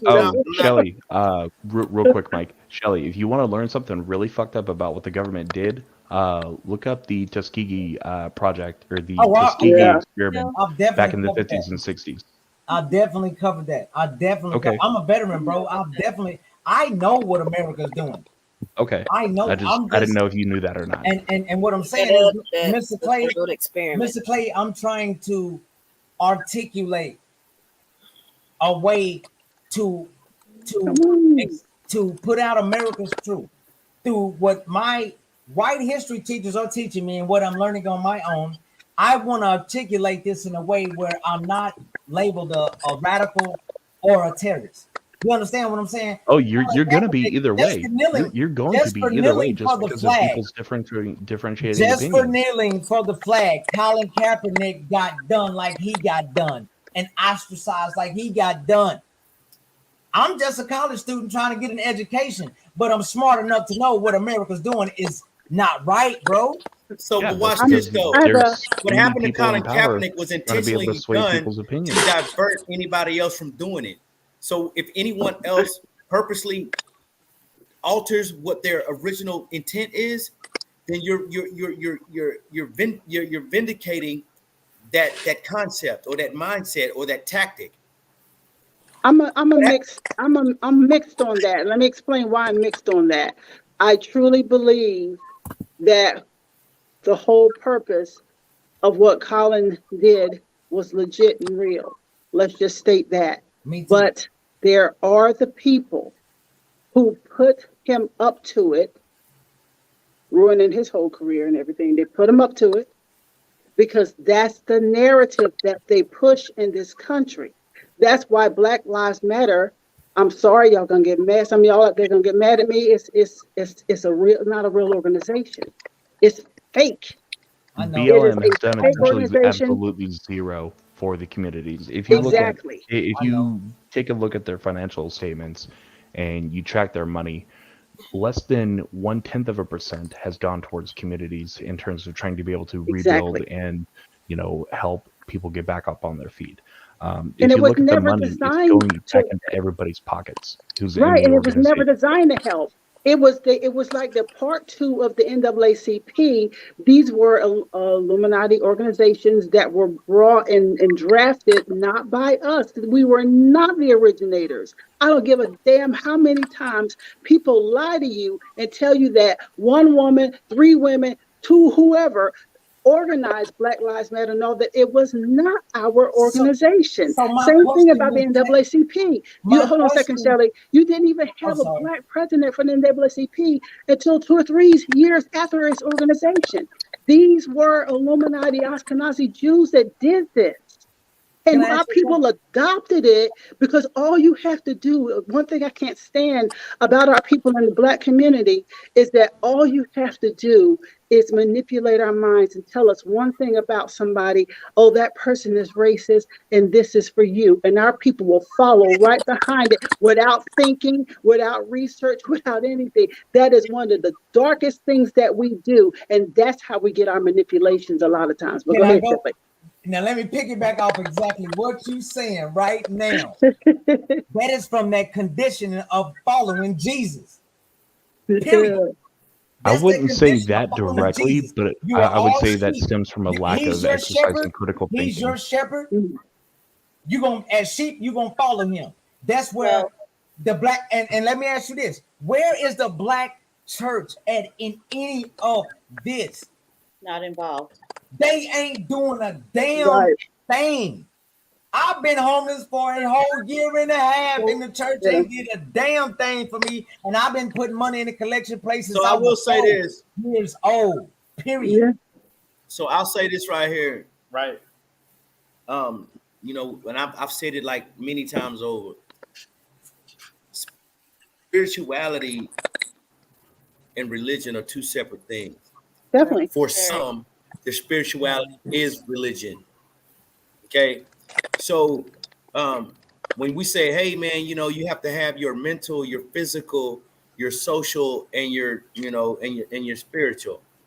For some people, religion is their spirituality. Spirituality is what makes you your best you. It's what you rely on when shit gets hectic, when times get tough. What do you rely on to help get you through that? And that's spirituality. For some, it is religion. I don't blame nobody for their spiritual beliefs. You know what I'm saying? Like I said, I was a PK. I was fortunate enough to travel the world to hear different versions of spirituality. Some of them I would personally prefer, you know, over some of the historical teachings that I've been taught, you know, from a kid on up, because it just makes a lot more sense to me, right? But it doesn't shake or take away from my faith. I just know that in, you know, when all else fails, whether I'm learning something new or whatever, I'm going to revert back to what I know, and that's just human nature, right? You know, whether it's right or wrong or indifferent, but like, you know, it's that basis that gives me closure or gives me a foundation. And then from there, as I grow and as I get more educated, then I can adopt, you know, new behavior if you know, if need be. But I don't think anyone should, and I'm not saying that anybody's doing it, I'm just saying in my mind, I don't think anyone should be shunned from that if that is their belief. If you present them with new information, which is why people say, where's your proof? Or is that factual? When people start telling you to, show your work. There you go. Show your work. Simple and plain. Then it's because they may be on board to accepting what you're saying. They just need to know where to fucking go to do their own research. People say, hey, do your research. Well, if you don't fucking tell me what to do research, what the fuck am I researching? But can I say something? But a lot of people depends on, remember I said that's the difference between the messenger and the messenger, because when they hear it from somebody on TV, they don't get no research. They just hear it and they accept it and they follow it. And that's sometimes just the difference where people just, if it's somebody who they know, they're like, how you know that? And they have a harder time. And that's where that ego come in again. I said it earlier. That just comes from the iPod example. That comes from and y'all know when I said, when we were talking about America's version of beauty, right? And y'all know where I'm going with this. If you were born and someone showed you, and I'm not being funny or trying to be whatever, but we know America's version of beauty means, skinny and petite and all that shit. But if you were born, I'm going to challenge that real quick. The standard of beauty has changed every decade, and as of the past 15 years, it's actually changed on a yearly basis. Well, we're talking about our era because we're all kind of around the same age. Same age, right? Well, so I'm definitely the youngest here. I'm 28 years old, but I've got access to a wealth of knowledge. Okay. So I know how the standards have changed, though. Right. So so what I'm saying is, and I'm talking older because I'm 42, so I'm talking about older. So yes, it has changed because I see more big women and mixed couples and shit in commercials now than more than I ever seen ever. But anyway, but initially, like back then, America's version of beauty was one thing. So I'm saying now, but if you came out of the womb seeing, I'm just going to go extreme, 800-pound women as and they were promoting that as beauty, a skinny woman would be ill, right? Yeah. The Cameron Diaz's would be ill when we saw them, right? Right. So if you came out of the womb seeing that, and this is all media, he who controls the media controls the people or controls the public, right? So if you came out seeing 800-pound women as beauty, then your perception of beauty would be 800 pounds plus. Anything that ain't 800 pounds is fucking disgusting and holds no weight and whatever, right? So that is like the type of programming and the type of ideology that ends up being placed on society, and then they end up adapting or adopting to that. And so whatever's presented in media, it becomes the norm. So people will take to, going back to what you were saying, people will take to media standards versus their own. Because remember, and I always hit y'all with this one, if one person is standing alone and telling the truth, and 100 people are standing opposing him and are all liars, simply because that one person is outnumbered, the liars now become the truth, and the one truth person now becomes a liar. You see what I'm saying? Yeah. So it's because it's the sway of public opinion, and it unfortunately in a lot of cases boils down to who has the bigger, badder, more powerful voice. Just because it's the truth, that doesn't mean the same thing to everybody. And a lot of times it has to be a male voice. By society, then that's what's accepted as fact by society. It's a garbage way of being as a human being. We as human beings need to seek the truth, validate it, and have the evidence behind it, and then we need to accept it. Right. And like I said just now, a lot of times it has to be a male voice, because I can be talking and people know my shit be true. Y'all know my shit be true, but let a male voice come up and start talking. It's just like it drowns right out in the world, and y'all listen to what the man is saying, because they have been taught that we have been taught that, remember I said this before, when a man speaks in the room, they listen to what he's saying. But when a woman speaks in the room, they look at her hair, they look at how she dressed, they look at her shoes, they look at her whole posture, they judge everything, and then they listen to what she's saying. I'm gonna look at her feet first. Now, I will say, Tanya, or you you just are have absolutely a correct with man that. to tell the people to listen to this woman. Yeah, you know, And that's a and Tanya, shame. Yeah. you are absolutely right. But Yeah. you know that stems from how we raise our children in the household. You know, Mhm. if you constantly have to say to your children, listen to your father, he knows what he's talking about. Listen to your father, he knows what he's talking about. What do you think that's going to do to your child whenever they're 30 years old and they're, you know, at the election booth? You know, you got this absolute dickhead of a president. You know, not trying to take current politics into it. I'm just trying to use names as a, you know, as a referable basis. You said the right thing though, but go ahead. You know, let's say for just in this is hypothetical purposes here.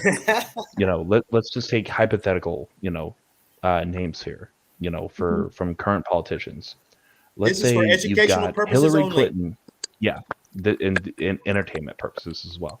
Let's say you've got Joe Biden and how he is currently. Bumbling buffoon, doesn't know what the fuck he's talking about, says a few great things, everybody loves him.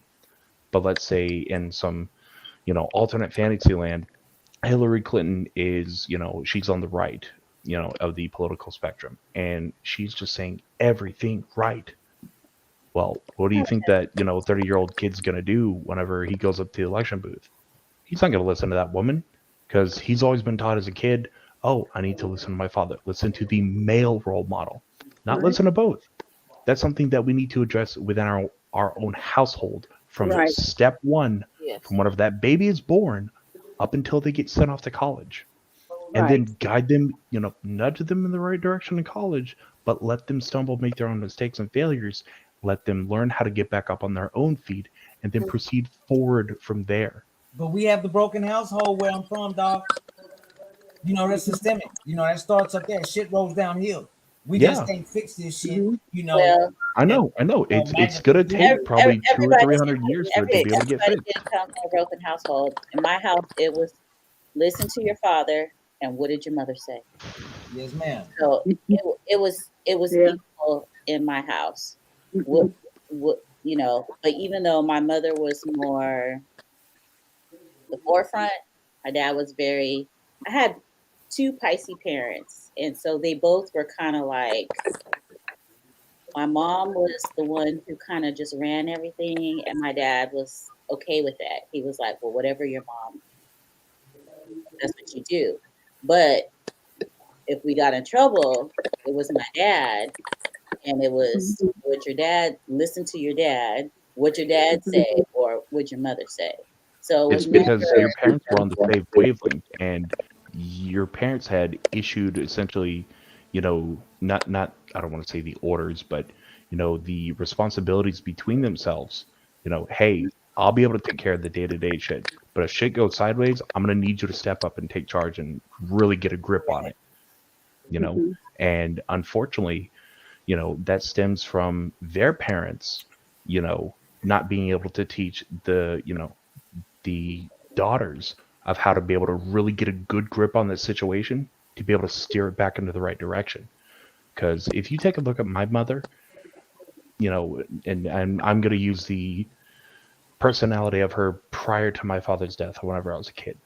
She was the toughest fucking bitch in this world. She would knock you the fuck out if you looked at her the wrong way. Just because, you know, and growing up as a kid, I respected the shit out of my mother for that. She was an absolute hard ass. My dad was the one who was actually a softer, you know? So after he died whenever I was, you know, 7 years old, I didn't have, you know, really any sort of a male role model to be able to follow. So I had to follow in the footsteps and, you know, of my older brother Chad and my oldest brother Chris to, you know, be able to get guidance on where I need to go. You know, I didn't have the best childhood growing up. You know, I had a, you know, he has now changed, and I am firsthand experience of that, very strong believer. But growing up as a kid with my stepfather in the picture was not a very easy life. I remember so many sleepless nights, waking up at 1 or 2 in the morning, both my parents coming in drunk as fuck, starting fights, throwing shit everywhere, breaking everything. You know? But hey, it's driven me into a direction of what I need to not be.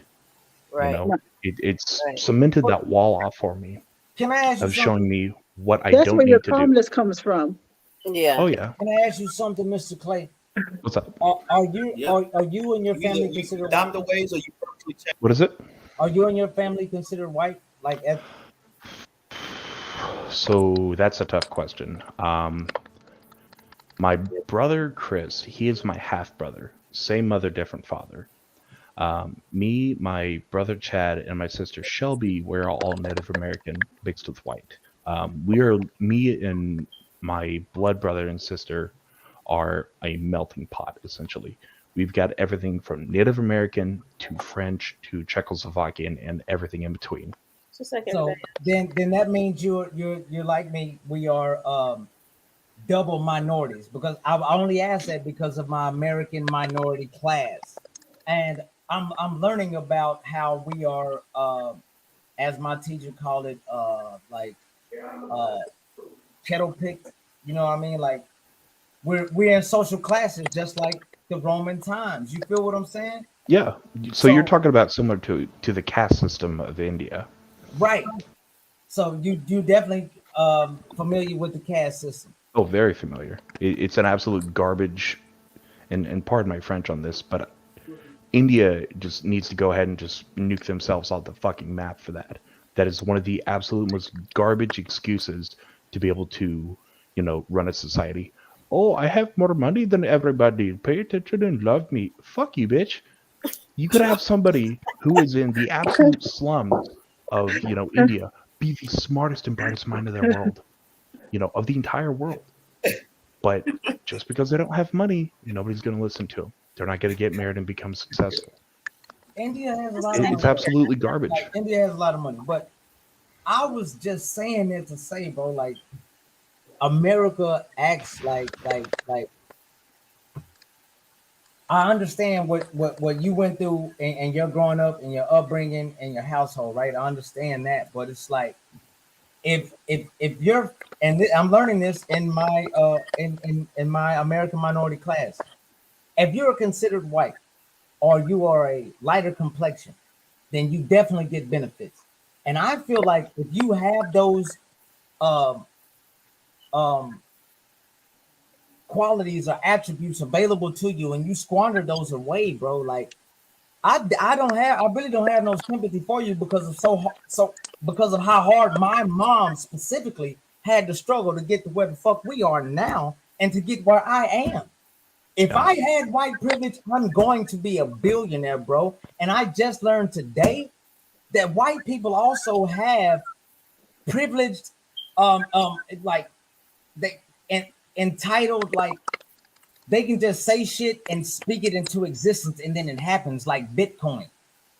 What the fuck? Bitcoin wasn't a white person thing. That was a group of, I can't remember if it was Japanese, Korean, or Chinese people who created a digital coin. But the reason why it became so popular was because it was a new trend. The entire world jumped on. I understand that, but the whole point of me saying that was that once it gets validated by a white person or a white male, a white wealthy male with land specifically, then shit is in play. You know what I'm saying? And I'm just saying, bro, like it seemed like it. I don't know if there was a sympathy cry for you, but I'm just like, yo, bro, like if I had white privilege, me and my people are gonna be generationally wealthy, bro, and that's not common in my culture, and I want to make that happen, but with so many loopholes that I have to jump through, it's hard to make that happen. So with all the knowledge you have, I have walked both sides of the life. I have walked both sides of that coin. I have lived, I would say, probably about 60% of my life as a minority. And that stems after I turned 15 years old. Right. Because at about 15 years old, I was in my sophomore year of high school. That's whenever the, race card really influenced everything from whenever I was born up until the end of my freshman year, I looked at everybody as completely the same. I didn't give a fuck if you were black, white, Asian, Mexican, whatever. That's Everybody was the same. No, that's what I'm saying. As a child growing up, that's the way that I saw the world. Just because I didn't have enough experience under my belt to be able to, correctly identify where exactly I fell, in terms of, society. After that, in, my sophomore year of high school, my eyes really got opened up. I really saw the world for what it was. And that being said, as a minority in America, I've seen the amazing side of it, where minorities succeed everywhere in this country. I've seen white people in the absolute worst slums of, situations everywhere, specifically up in Philadelphia, quite across all of South Jersey as well. I was living up there for 2 years doing Amazon deliveries. I've seen it all, literally everywhere. And it's all about the choices that you make, and whether or not somebody slips the rug out from under you, it was your choice to associate with that person in the beginning. So you can become your own success and your own undoing with the snap of a finger. And that does not matter of race, religion, creed, sex, or whatever. Say, man, that is your path that you laid before you. Look, my fingers snapping like a motherfucker. You know what I'm saying? And I'm pretty quick, dog. I'm really smart too, bro. But it's been really hard. And my mother is a really hard worker, bro. My family they are so fucking loyal to Jesus. I'm the youngest of 44 grandkids, bro. And I have went the furthest out of all of my first cousins. You feel me? And what choices do you feel like that you have made that were different from your cousins that have put you in the position where you're at? What choices have you made? I wasn't afraid to say the hell with Jesus and fuck that. It didn't do nothing for me. I'm finna do it my own way. Okay. And I am where I am now. That's what I wasn't what afraid was to what was your next choice? But what was your next choice that made you different versus them? It's not about me. It is. It absolutely is about you, because you are the person of color. My family, Mr. Clay. It's what's happening to a whole culture of black people. What's happening in Jackson, Mississippi right now is because of what I'm talking about to you, which is systemic racism, which you're acting like it doesn't exist. No, I have addressed that numerous times during this discussion that it exists. Yeah, it still strongly exists today. But I'm not denying that. It happens in minority. Okay, Shelly, are you basically saying that our people put off their ambition to do things because they're just walking behind Jesus to lead them, as opposed to doing other things? Is that what? Absolutely. I'm saying this right here. I'm saying faith without works is dead. Mm-hmm. And I'm saying right now that if the Christians back in the Crusades took up the cross in Jesus' name to expand their empire and they killed millions, then why can't we take up the cross in our freedom in Jesus' name to free us from oppression? And why wouldn't it be ordained, and why would it be accepted by the Pope? Because he accepted it. Pope Urban II. No, let's not bring the Pope in, because we know that's a whole darkness right there. We're gonna leave him out. I'm regurgitating what my professors are teaching me in class. Hold on, Mike. I'm regurgitating what I'm learning in class. This is in this journal right here. Right. This is what Pope Urban II instructed his archbishops to do. You tell your people to take up the cross in Jesus' name and to go kill whoever don't get down or lay down with this Bible. You know what that was for? Real. Am I lying, Mr. Judge? No, you're not. But the thing was, your interpretation of that information isn't exactly on point with what it was. That was for political power and gain. Because look at the state of the Catholic empire at the time. It was about money. It was all about money. It was all about power. It And was that's all why they're about being taken exercising down now. control. That's exactly Yeah. why the Vatican's been taken down Right. now, So is Yeah. because of all that mess that and they were Sheldon, doing. If you look at the decline of and the Sheldon, remember Catholic the Empire conversation? over the years, it has dwindled down to less than a crumb of its former self. The Catholic Empire back in the day used to be the holy empire that was going to envelop the entire earth. You were met with enough resistance, you had enough, tacticians on the battlefield to be able to sway, the fights and defeat the knights who were part of the crusade. And, the knights eventually over time caught wind of what the Pope was actually trying to do, got smart enough for themselves, and then flipped the script. People stopped becoming loyal to, Catholicism and stopped becoming loyal to the Pope.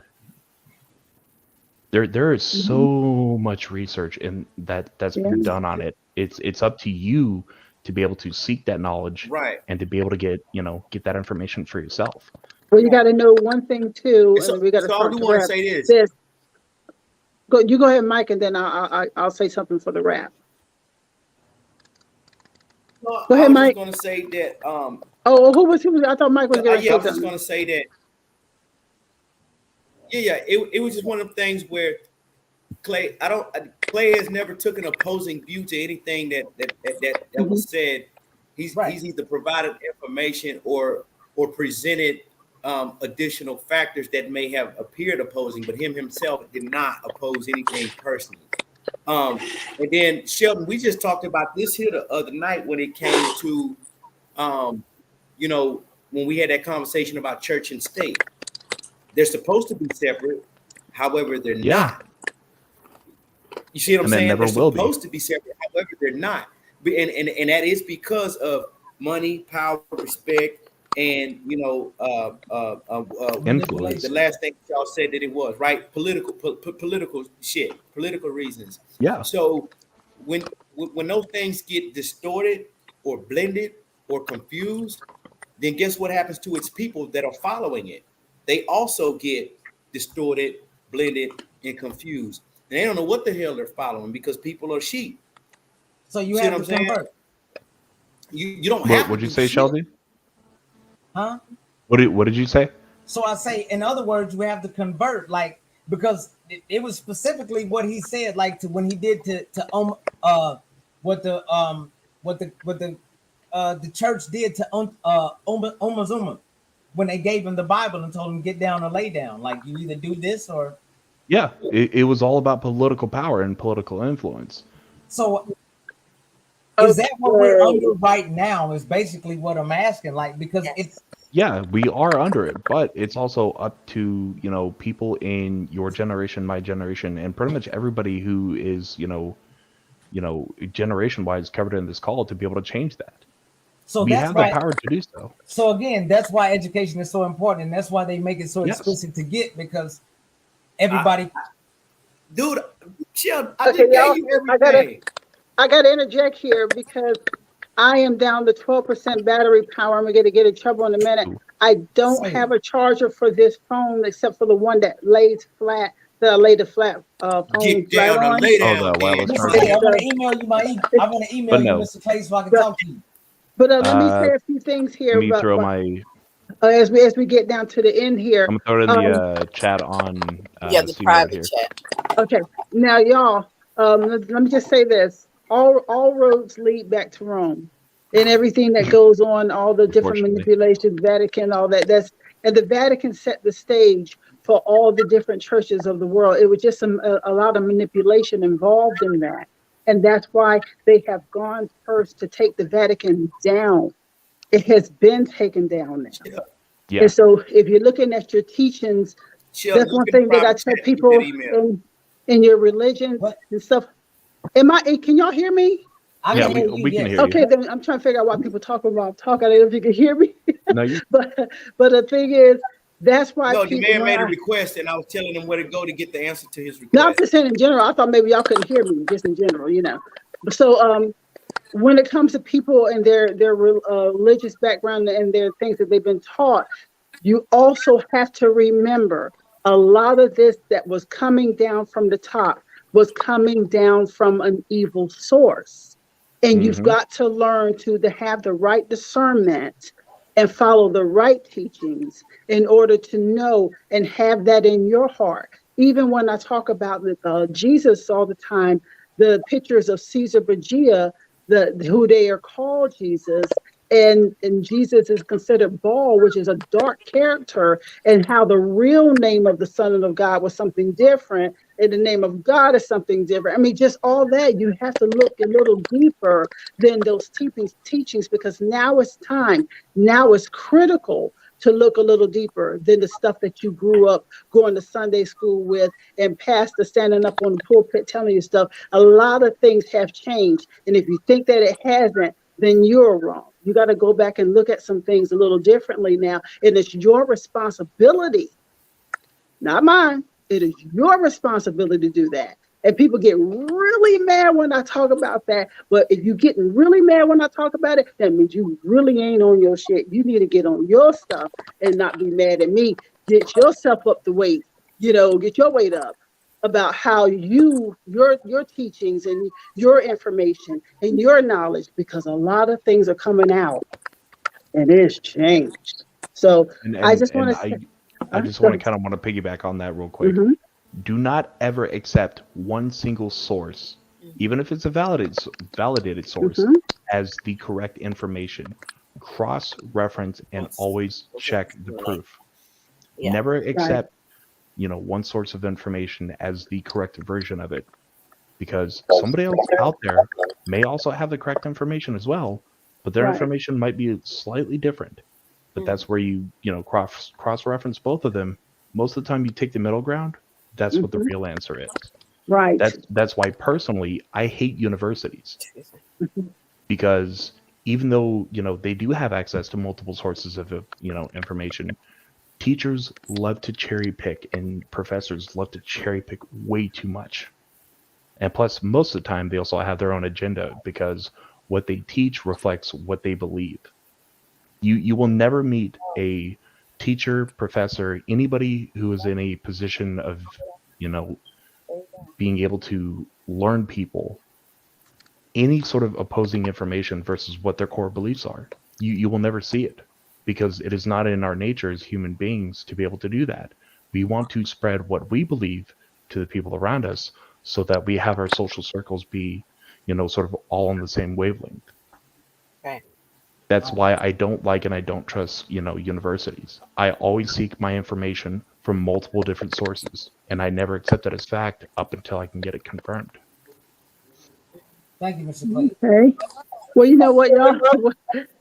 What I am doing here with my face in this phone is I am trying to figure out how to end the podcast from my phone, right? And because I've never done. It just ended. Right. Miss Rick. No, we're still live. Yeah, we're live, but Rickness Mustard. Toshiba. How you doing, Miss Toshiba? I haven't met you before. My name is Shelly. Hi, Shelly. It's nice to meet you. Ma'am. Oh nice my God. This is crazy. I'm going to figure it out. Well, I hopped on here because you guys were talking about mermaids, but then y'all stopped talking. Yeah. Have you seen a whole bunch of talk about mermaids? Because I was going to talk about trolls and Bigfoot, and we went a lot of places. I wanted to talk about those things too. Them shits is real, because if you start going into if you start going into Jamaica, into Haiti, and then some of the islands off the East African coast, you know what I mean? They'll tell you plenty. They'll tell you plenty about how sailors go out, or how people go out swimming and get kidnapped and then get taken and don't come back for years, because they get enslaved in the mermaid world, and then they end up coming back, years later to spread whatever message, or just even, they get released from their slavery or whatever the case may be, and then they come out and have a new aspect and foundation on life, because they done experienced some different shit. But go ahead, Clay. Sorry, I didn't realize that I had my headset mute on. If you find those stories again on the internet, please send them to me via email. I would love to be able to read them. Go ahead and look up the Ifa tradition for the Yoruba people in Africa. There are plenty African. What is it called? EIFA, EIFA. Just look up the Orishas, the 7 African powers. One of the Orishas. How do you spell that? Yeah, one of the Orishas is Yamoya. She is How do you spell it? Orisha or Yamoya? Yeah. Orisha, ORISHA. So if you look up the 7 African powers, one of the deities is a mermaid, and her name is Yamoya. You said it's the 7 African powers? Yes. It's an Ifa tradition from the Yoruba people. The Yoruba people are in Nigeria. Got you. Yeah. Well, I think I just found a new rabbit hole to go down into. You probably did. Oh, yeah, it's definitely a rabbit hole, especially if you look up the ones from the the mermaid stories from Haiti and in Africa. Mm-hmm. They're all the ones from Haiti and from the Caribbean. They're all a part of the 7 African powers because they're Gotcha. The people that were taken from Africa to Haiti and to the Caribbean. They took those traditions with them. Hey Tanya, I think you need to log into your master account, not your side account. For StreamYard. Yeah, I'm a master on the phone. I can control everything from the phone here, but the one thing I don't see is going live and going off. I'm seeing everything else except for that. I can go to commercials and everything, but I cannot figure out how to take myself off the air except for where it says end. That might be it. I can't touch it yet. Why? Just touch it. You'll be able to get back to it. Battery power is leaving you because I'm on 5% right now, y'all. My battery power is leaving fast. So what I would recommend, if you can't do it, you're going to be pressed for time. You're going to need to reset your router, your main router, and your modem behind it. All you got to do is just unplug it from power for about a minute and a half. After that, that's going to leave more than enough power or more than enough time for any latent energy in the system to sort of dissipate, and it's going to stop working. You plug it back into power. Your router is going to take probably about 2, maybe 3 minutes to be able to boot back up, and then you might need to actually repair your Wi-Fi extender to it. There's something called a WPS key that should be on your main router and on your extender. So you should be able to reconnect everything. Hey, Mr. Clay. Well, but you know one thing I got 4%. I got 3% power. I've got to end this show. Mr. Clay, I'm going to run for president in 2034. I want you to run us alongside with me. All right? Maybe. Okay, I y'all, might take you on that offer. We're talking the after show. I gotta just end this show. So I gotta say thank you to everybody who did tune into this show. There's no more. I gotta get out, or I won't be able to end the show. If I don't end it now, I won't be able to end it. So thank you all for being here. As I always say, what did I always say? I don't know. I forget my saying now because I'm so frustrated with this doggone phone because I'm at 2% power now. So thank you all for being here. Let's go ahead and run the closing. I'll see y'all in the after show. Let's go. See ya.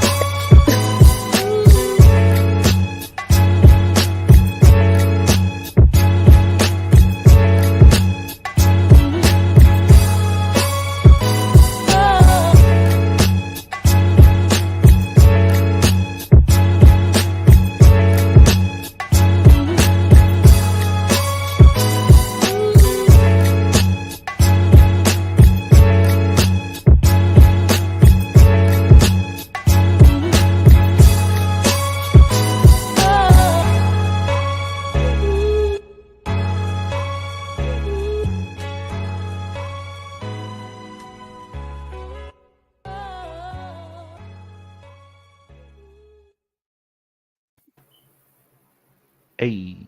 Hello. Alrighty. She's Mike, you falling asleep over there? No, probably read the phone. Oh, he's on his phone. Got you. Yeah. So, Miss Toshiba, where did your husband go? He's probably in the garage drinking. Ah.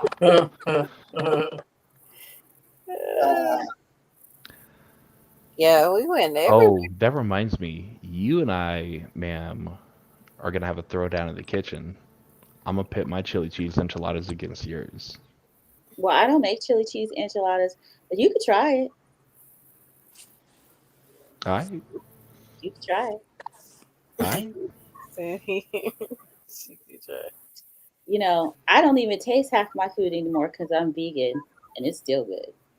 Ooh. So if I were to make it, I would definitely have to use meatless chili for you to be able to enjoy it. Mm-hmm. I know vegans, you can't exactly eat regular cheese, and I've never used vegan cheese. I'm a dirty vegan. I eat cheese. Okay. All right. So I'll be able to do most of what I Real want. cheese, yeah. Damn, this is If I gonna don't be a think little about it challenging. too I gotta hard, make my own chili. yeah. If I don't think about it too hard, I'll eat cheese. But if I start thinking about it's coagulated dairy and all that kind of stuff, then I'm like, I don't eat Velveeta. I'll eat shredded cheese, but I don't eat Velveeta. I don't eat the processed stuff. Like it has to be a good cheese. Mm-hmm. Yeah. One thing I'll just say overall to everybody here is just sort of a health benefit.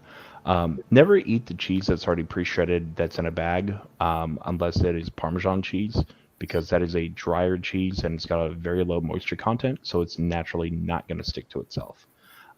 They throw in what's called anti-caking agents.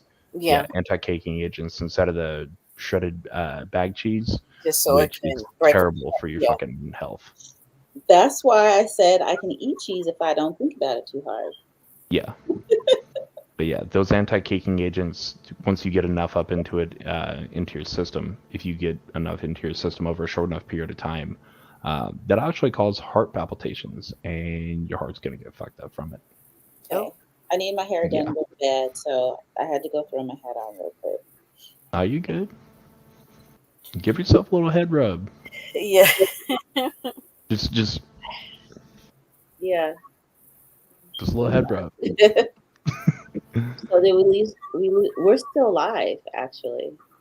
We are, but this is supposed to be the after show. Are we still live on YouTube? No, the after show it cuts off, so she probably didn't. Oh no, we are still live on YouTube. So do we all want to exit and then see maybe come back in? Yeah. If we come back in, we'll be backstage. No, I think she got it. I think she's doing whatever Clay told her to do or trying to. Trying to, yeah. I do know this though.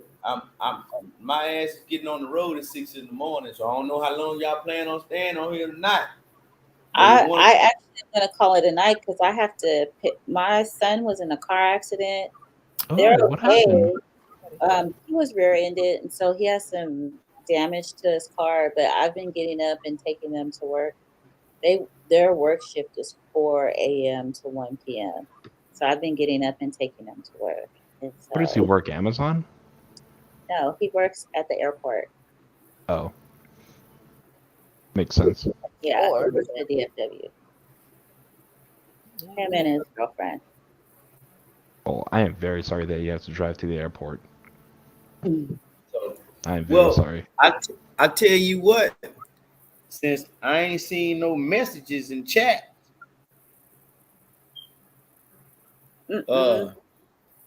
I mean, if we all gone and she come back in and ain't nobody here, that's the end of the show.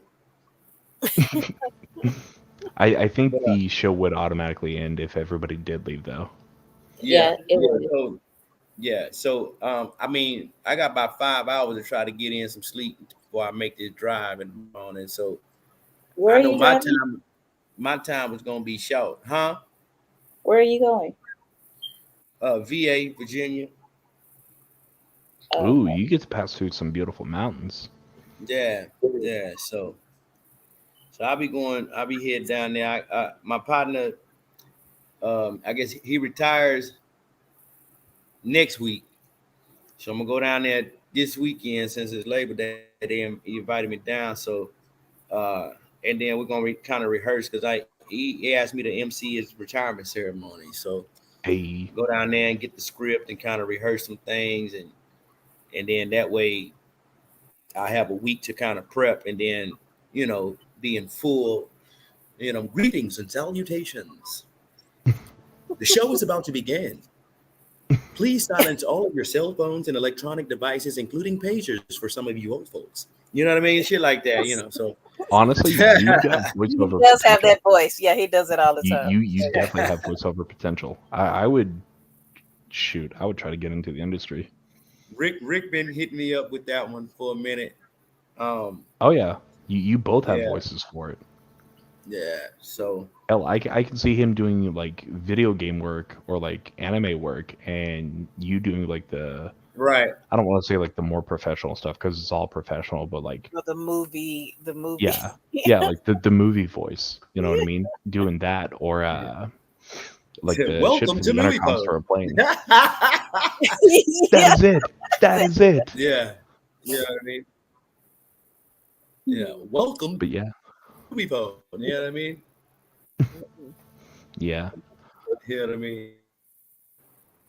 But yeah, FAA regulation states. No, I'm just I really enjoyed the conversation, man. I really enjoyed the different viewpoint. I mean, a lot of times, and this is not being funny or throwing race in it, but a lot of times when when certain groups of people talk amongst themselves, they kind of stay stagnant on certain things that kind of relate. So it is nice to have different variations, and depending on the person opposing views. To me, that's the only way you learn, right? When we that's say the only way you can grow as a human being. And I hate to get technical, right? But when you talk about like diversity, equity, and inclusion, that's one of the things I specialized in right before retirement. Like a lot of people thought that in the military, at least, a lot of people felt like diversity, equity, inclusion was like, oh, well, here's the thing about Black people trying to tell about their sufferings. Well, it ain't Black people, right? You're talking about, you're talking about Blacks, you're talking about Asians, you're talking about brown people. Hell, you're talking about the LGBT community. Like you're talking about a whole bunch of things. You're talking about, some of the white people. Say again? I say you talking about anything that's not mainstream. Right. And the reason I say that is because in the military, when I went through basic training, I had people that didn't even want to sleep. We had bunk beds. They didn't even want to sleep in a top or bottom bunk because in their portion of the world, in United States, which was fucked up to me, they had never seen a Black person. They seen them on TV, but they never saw one in real life. And they were like, oh, I don't want them, above me or below me in a bunk. Like, well, and that's circling back to exactly what you said earlier. You've got a group of people who are stagnant, who don't venture out and don't do anything to be able to change their situation.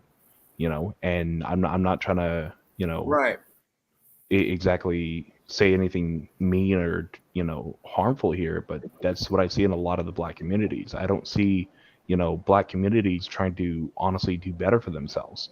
And what I've noticed a lot, and this is coming from my viewpoint down here in Texas and also viewing up in New Jersey, Delaware, and a lot through Philadelphia and Pittsburgh as well. It depends on where you're Black.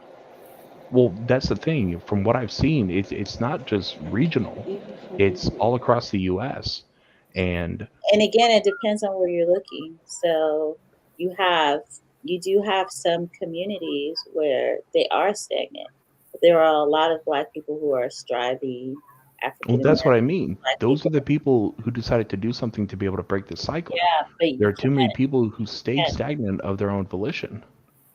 There are, but there's just as many people that are not African American, that are not brown skinned, who are stagnant and not striving to change their situation. It's not a matter of just race. Sometimes it's classism. It's about money. Right. So yeah, you have people that even though America, I was gonna say, even though America has that stain of black and white, I'm sorry, even though America has that stain of black and white, I believe essentially it breaks down into the haves versus the have-nots. At least that, like, right? You see what I'm saying? So when I say what I was saying, like, it's just like, and that's why I try to kind of put it all encompassing. But like, there's certain people, like, man, they just stay stagnant, and people don't want to have those tough conversations. But I'm gonna tell you, like, right now, like I was down in Florida at the fucking smoke pit, and a guy felt the need to talk to me about politics. I don't even fuck with politics, really, to be honest with you. Like, if I couldn't run for public office, because they're gonna be like, well, when the last time you voted? I'm gonna be like, bitch, I voted during selective elections. You know what I mean? Like at least for me. And as I'm just being honest, but he felt compelled to kind of tell me his history and, you know, what his grandchild's genetic makeup was, and I'm just like, okay, thanks, you know, cool. But I could have shut him down and closed him off, or I could have listened to, or you could listen to what he had to say, and I chose to listen to what he had to say. And engaging in that conversation, he made some very valid points about, and at this time, Donald Trump, that I had not considered, even being in the military and him being my commander-in-chief. A lot of people don't like Donald Trump, but Donald Trump accomplished some great feats that no other president has ever done in our history. Brokered peace with North Korea, right? And since I spent I spent like 4 years in Korea, right? And I know the history of Korea, and I'm like, well, damn, like, that ain't never been done. So that was one of, you know, it was something that I could relate to, that kind of gave me that opening, you know, that open spot over here that said, hey, this guy's making a valid point. Anyway, I say that to say that had I been closed-minded and not willing to hear this individual, I would have missed out on that part of the information to see things a little bit different, which allowed me to look a little further, do a little digging, do a little bit more research to see everything else that this man has done as a president. As an individual, he may be fucked up, but like some of the things he accomplished, right? So some of the things that he happened to accomplish under his presidency are notable. And a lot of people will stick with, you're a fucked up individual, so fuck your accomplishments. Well, isn't that what we complain about? You look at something here and you think in totality, you try to label me. However, you don't know my specific achievements. And if you know about my specific achievement, then you might find me noteworthy. Do I give a fuck? No, I don't. But I mean, does it affect me? Yes, it does. So, you know, it's one of those things there. And like I said, a lot of people lay stagnant. You know, like depending on where you come from, you can kind of like say, hey, this happens over here and this happens over there. I think it's just a basic a society thing. And then I just think, you know, a lot of it, like we were saying with the iPod example, a lot of people are empty. You know, the first 7 years of a person's life, pretty much they're in theta state, or, you know, theta mindset, you know, a state of hypnosis. And I'm crediting, you know, TikTok University on this one. And I believe that. I was talking to my cousin earlier as we were into this artistic expression and theater and music and stuff like that. I've never left my theta state. I'm still a kid at heart. And we compared that to people saying that Michael Jackson lived as a kid. He was 40-some years old, but still a kid. But Michael Jackson was one of the fucking greatest entertainers of all time. And it's because he never left, I feel he never left his theta state. Right? The creativity. You know how they say, hey, man, go back to being a kid again. Go back to your, you know, blah, blah, blah, this, that, and blah, blah, blah.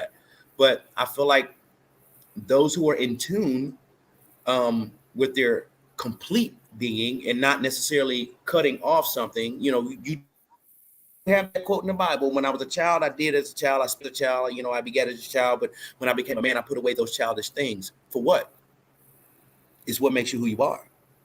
And I could keep going, but I'll cut it short to pass the mic. But just in case y'all have some things to say on that, but you know, that's kind of my, I guess, ideology or philosophy is just like, you know, we don't have to be what society tells us to be. And a lot of people, I think, kind of go with the mainstream media or stick to what they feel is legit, and then kind of stick to that and attach to that, and instead of growing, like. Right. And it's like I'm saying with the DEI, you know, I had a guy, I had a senior leader, basically when they start introducing the whole DEI thing. Well, I'm from, I'm a country boy from Tennessee.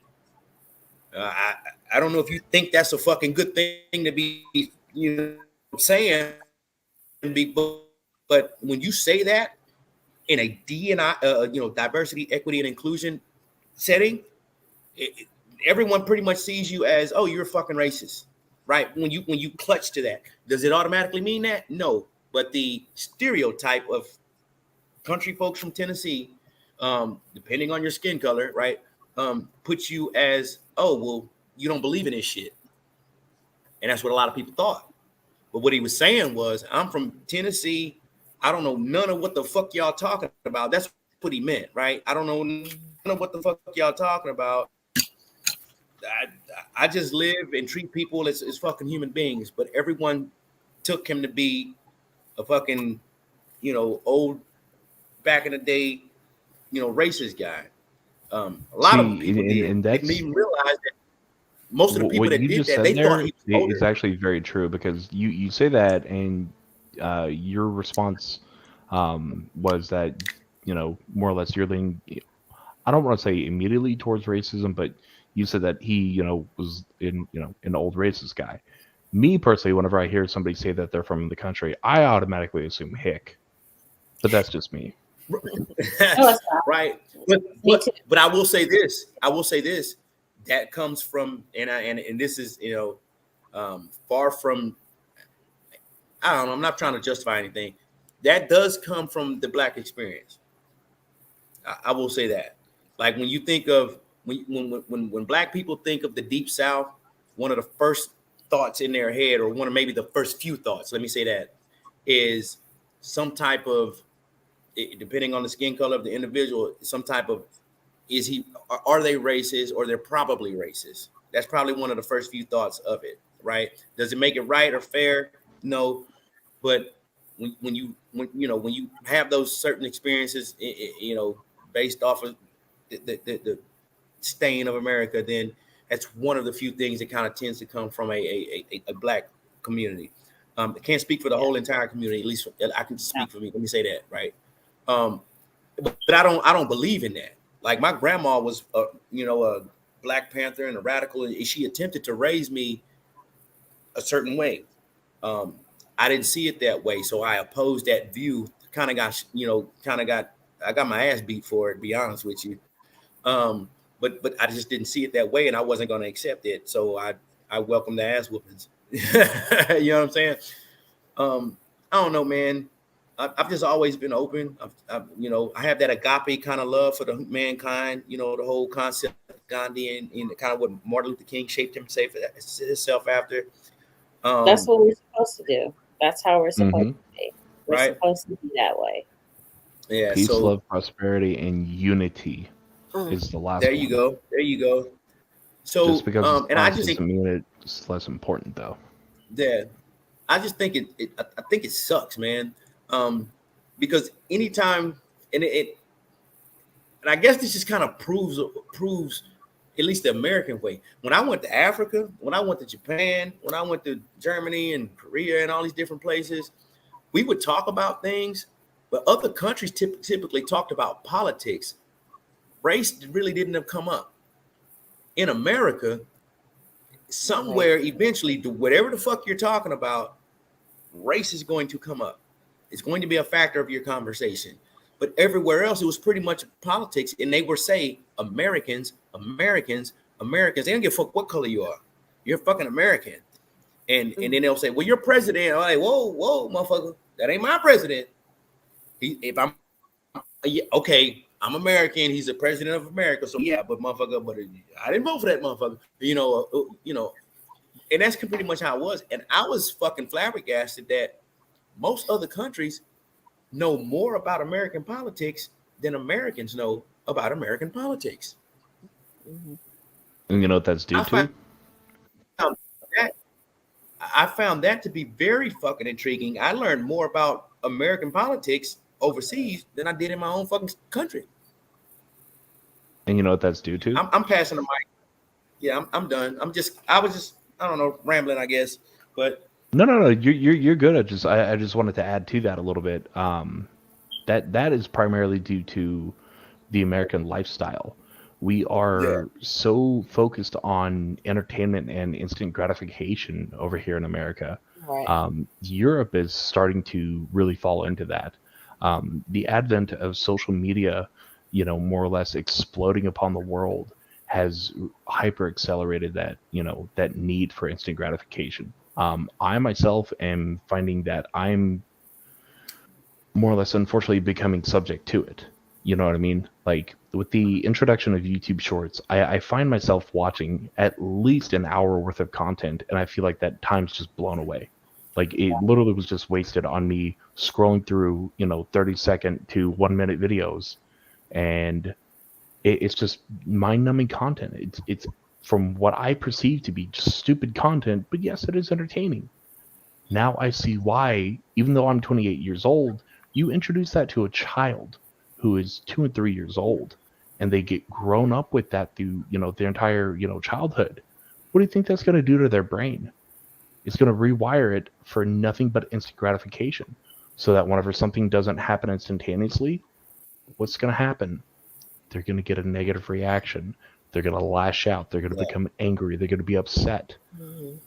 You look at all these other countries who, they're not, a mixed up melting pot like how America is. All these other countries wanted to remain stagnant and remain the same. Now, unfortunately, the upcoming and founding of America was a very fucked up story, but slowly but surely we're changing it and getting it into the correct direction. It's going to take a lot more time to be able to fully, eliminate racism and, make a better baseline for our people. But it's going to get there as long as we all work together towards it. And that's the thing. We have to work together towards it. Right. Yeah. We all have to get on the same page somewhere. I ended up learning like a few terms, taking some classes and shit. When it comes to technology, right?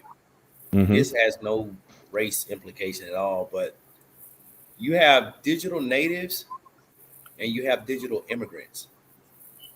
It's kind of going off of what you said about, it's so amazing how a 1-year-old or a 2-year-old can navigate a fucking cell phone better than a fucking full-grown adult. And that's because one of the first things we do is put a fucking cell phone or tablet in front of them, and then they end up being raised off of some shit on social media. Yeah. Right. That is what I mean by the advent of social media is absolutely crippling us as a society. Yeah, your digital natives are pretty much the ones who are born into the technological age or the information age. I believe that's the correct term. And then your digital immigrants are pretty much those who predated, I think late 80s is when technology really started to kind of, or got its beginning and then kind of took off. Even though it existed in the 70s, as far as it becoming like the norm, I think it was like the late 80s, early 90s. Mm-hmm. Right on that cusp of technology just booming. Right. So then you have your digital immigrants, which are those who predated the boom of technology. And then you have your natives who pretty much grew up in it. And like, who's there to bridge the gap? Because no one has my the generation. Patience. Some people have the patience to go back and try to bring people up to speed. But for most folks, they don't even fuck with it. You know what I mean? Will it benefit them somehow, or could it benefit those folks, those digital immigrants? And I hate putting those labels on it because that's what we do in America. You're a digital immigrant. Who, me? You are a digital immigrant. No, baby. I was born in the 80s, baby. I came out with Oregon Trail. Okay, I came out with the first Mac machines when they had the big ass tube TVs with the colored plastic on that motherfucker. You know what I'm saying? Oh, you talking about the CRTs? Printers. Oh my god, those were amazing. You know what I'm saying? You weren't born into it. You're an immigrant, just like I'm an immigrant. Clay is the one. You're not. If you were, because remember when you were born in the 80s.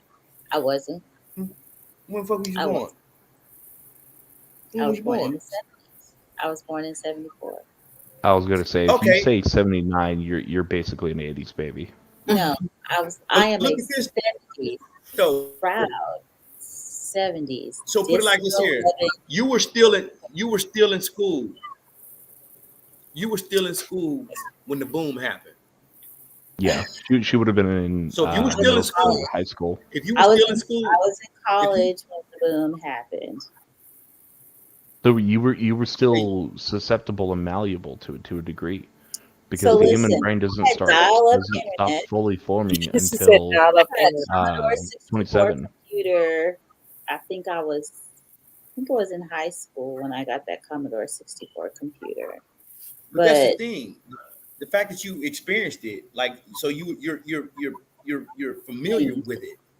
In your studies, technology became a part of your life. You got some that don't know nothing about technology. I understand what you're saying. I don't agree with it. So let me ask you this, Mr. Shiba. Do you know how to be able to? Do you know how to? Mr. Shiba, you can just call me Shiba. Okay, so do you know how to fully navigate the phone that you have? No, I have an iPhone 11, and I do. Okay, do you know how to fully navigate a computer to be able to find certain things? For work, I do. Yes. Okay, do you know how to? I'm tech savvy. I am tech savvy. Okay, so then you are a digital native. I'm sorry, not digital native. You are a digital immigrant with it, because just because you were born slightly before the boom, you were still integrated in with it. Yeah, that's what he's saying. I'm not an immigrant. I'm saying I am. Oh, she is. Yeah, she definitely is. I'm an immigrant. And you're the same age as my oldest. You're the same age as my oldest son, and he always says that they bridge Yeah, we do. Generation bridges the gap between my generation and my younger children's generation. Yeah, because we're the ones who were born experiencing, that sort of cusp of the edge of, sort of the golden age of technology. Yeah. Right before it, boomed into the silver age, which was DSL and broadband. Mm-hmm. Now, 28 years old, we've got fiber connections. Japan recently just did a test where they pushed a fiber connection to be able to transmit, I think it was like 412 terabits per second worth of data, which is stupidly quick. Yeah, that's the power of fiber. Yeah. You could literally download it. Mike, I don't know if you're much of a video gamer, but there's a gaming platform called Steam. You could literally download that entire library in about 2 seconds. Damn. With that speed, I'm learning about transport layers and headers and all of that shit now. At 42 years, I'm 42 years old, man. So when I started learning about all of this shit, and the only reason I even got into this is because right before I retired, I was running a communication shop or an IT shop, and all of those youngsters hit me to game. You know what I mean? CCNA, SIF, SSP, and all that other shit. All that shit. So, and a friend of mine who was younger than me, but ended up speeding through the ranks, he's now the fucking senior E9, highest rank you can get in the military for cybersecurity. And he's like, I don't know what you're doing. I don't know where you plan to go, but I'm telling you, this is the fucking future. He said, it's a high demand and not enough bodies to fucking feel it. So if you want a 6-figure gig, you need to learn this shit. And which is why I'm taking the cybersecurity course. And this ain't about me. I'm just saying, it's that I would have never thought about. I strayed away from it because to me it seemed a little bit too fucking complicated. But I spent 6 years with those youngsters, and like you said, they bridged the fucking gap. Motherfucker told me he was born in 1995. What the fuck you mean 1995? Like, you know what I mean? Or 1992. I'm like, God damn. Like, you know, I ain't never felt old, but you know, motherfucker tell me he's born in 90 whatever. And think about this: a motherfucker that was born in 2000 is 22 years old right now. Yep. Yes, my son. Do you know what day I felt old? Do you know what day I truly felt old? Yeah, what was that? January 2nd, whenever I walked into a liquor store, guy took a look right at my ID, and he read the first 6 numbers on my date of birth and was just like, all right, here you go. Dude had it in his hand for less than a quarter of a second. I'm just like, how the hell do you know how old I am? You didn't even look at it. He goes, oh, I saw the 19. I'm like, fuck you, dude. You can properly ID me. Yeah. And at the time, I didn't have all this and, my facial hair and everything, and now, a lot more baby face. But he was like, I can just tell you're older than 21. I'm just like, fuck you, dude. I'm not that old. Yeah, man. So it's crazy. Start having grandkids and stuff, that won't even seem like a thought in your mind. See, I have intentionally not bred because I'm afraid of bringing a child in this world. He said intentionally not bred. I'm being dead serious here, though. I have had numerous opportunities to be able to bring a child into this world with, partners that I have, cared very deeply for, and I feel like would have been a wonderful mother. But my fear is the world that we have right now is currently sustain what a child needs. And we're still alive. Oh my God. No, you are still alive. Oh. I hit the button and it just didn't go because the phone died. Yeah. Because of what? The phone died? Yeah. Oh, I got you. I think we just all, I guess whenever we all just leave. Huh? No, let me see if I can hit it. Okay. But I'm going to try to finish the conversation before we all disconnect. But with the current shape of the world, I do not feel comfortable bringing a child into this world, especially with where it's going to be going over the next 20, 30 years. And I can respect you for that. A lot of people, at least they've been, try to be honest with themselves now to be that mature, to be like, it doesn't matter how, on some aspects, how bad I want this, but hey, this is not for me and not for me right now. Or I just choose not to. My oldest son, they've been together since they were freshmen in high school, and they're 28. They don't have any children. They make sure they're not having any children yet. Our middle son, it wasn't his plan to have a baby, but he's here now, so he's here. Even for it wasn't. I mean, he was thinking along the same way. Like, I don't know if I want to bring a child in this world. So I've been trying to populate the motherfucker, and it ain't working. I was telling myself, God only gave me I still want one more, but Okay. God only gave me one.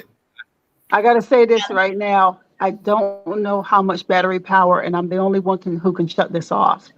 So okay. Cool. I gotta get up in a couple hours anyway. Y'all hold it down. All right. Okay. See you, Mike. Thanks for being here. What I was going to do is, talking the after show, I can push the end button, but I think you can still be in the after show, but let me try it. Okay. All right. Let me say to the audience, bye. Bye. Yeah. And then the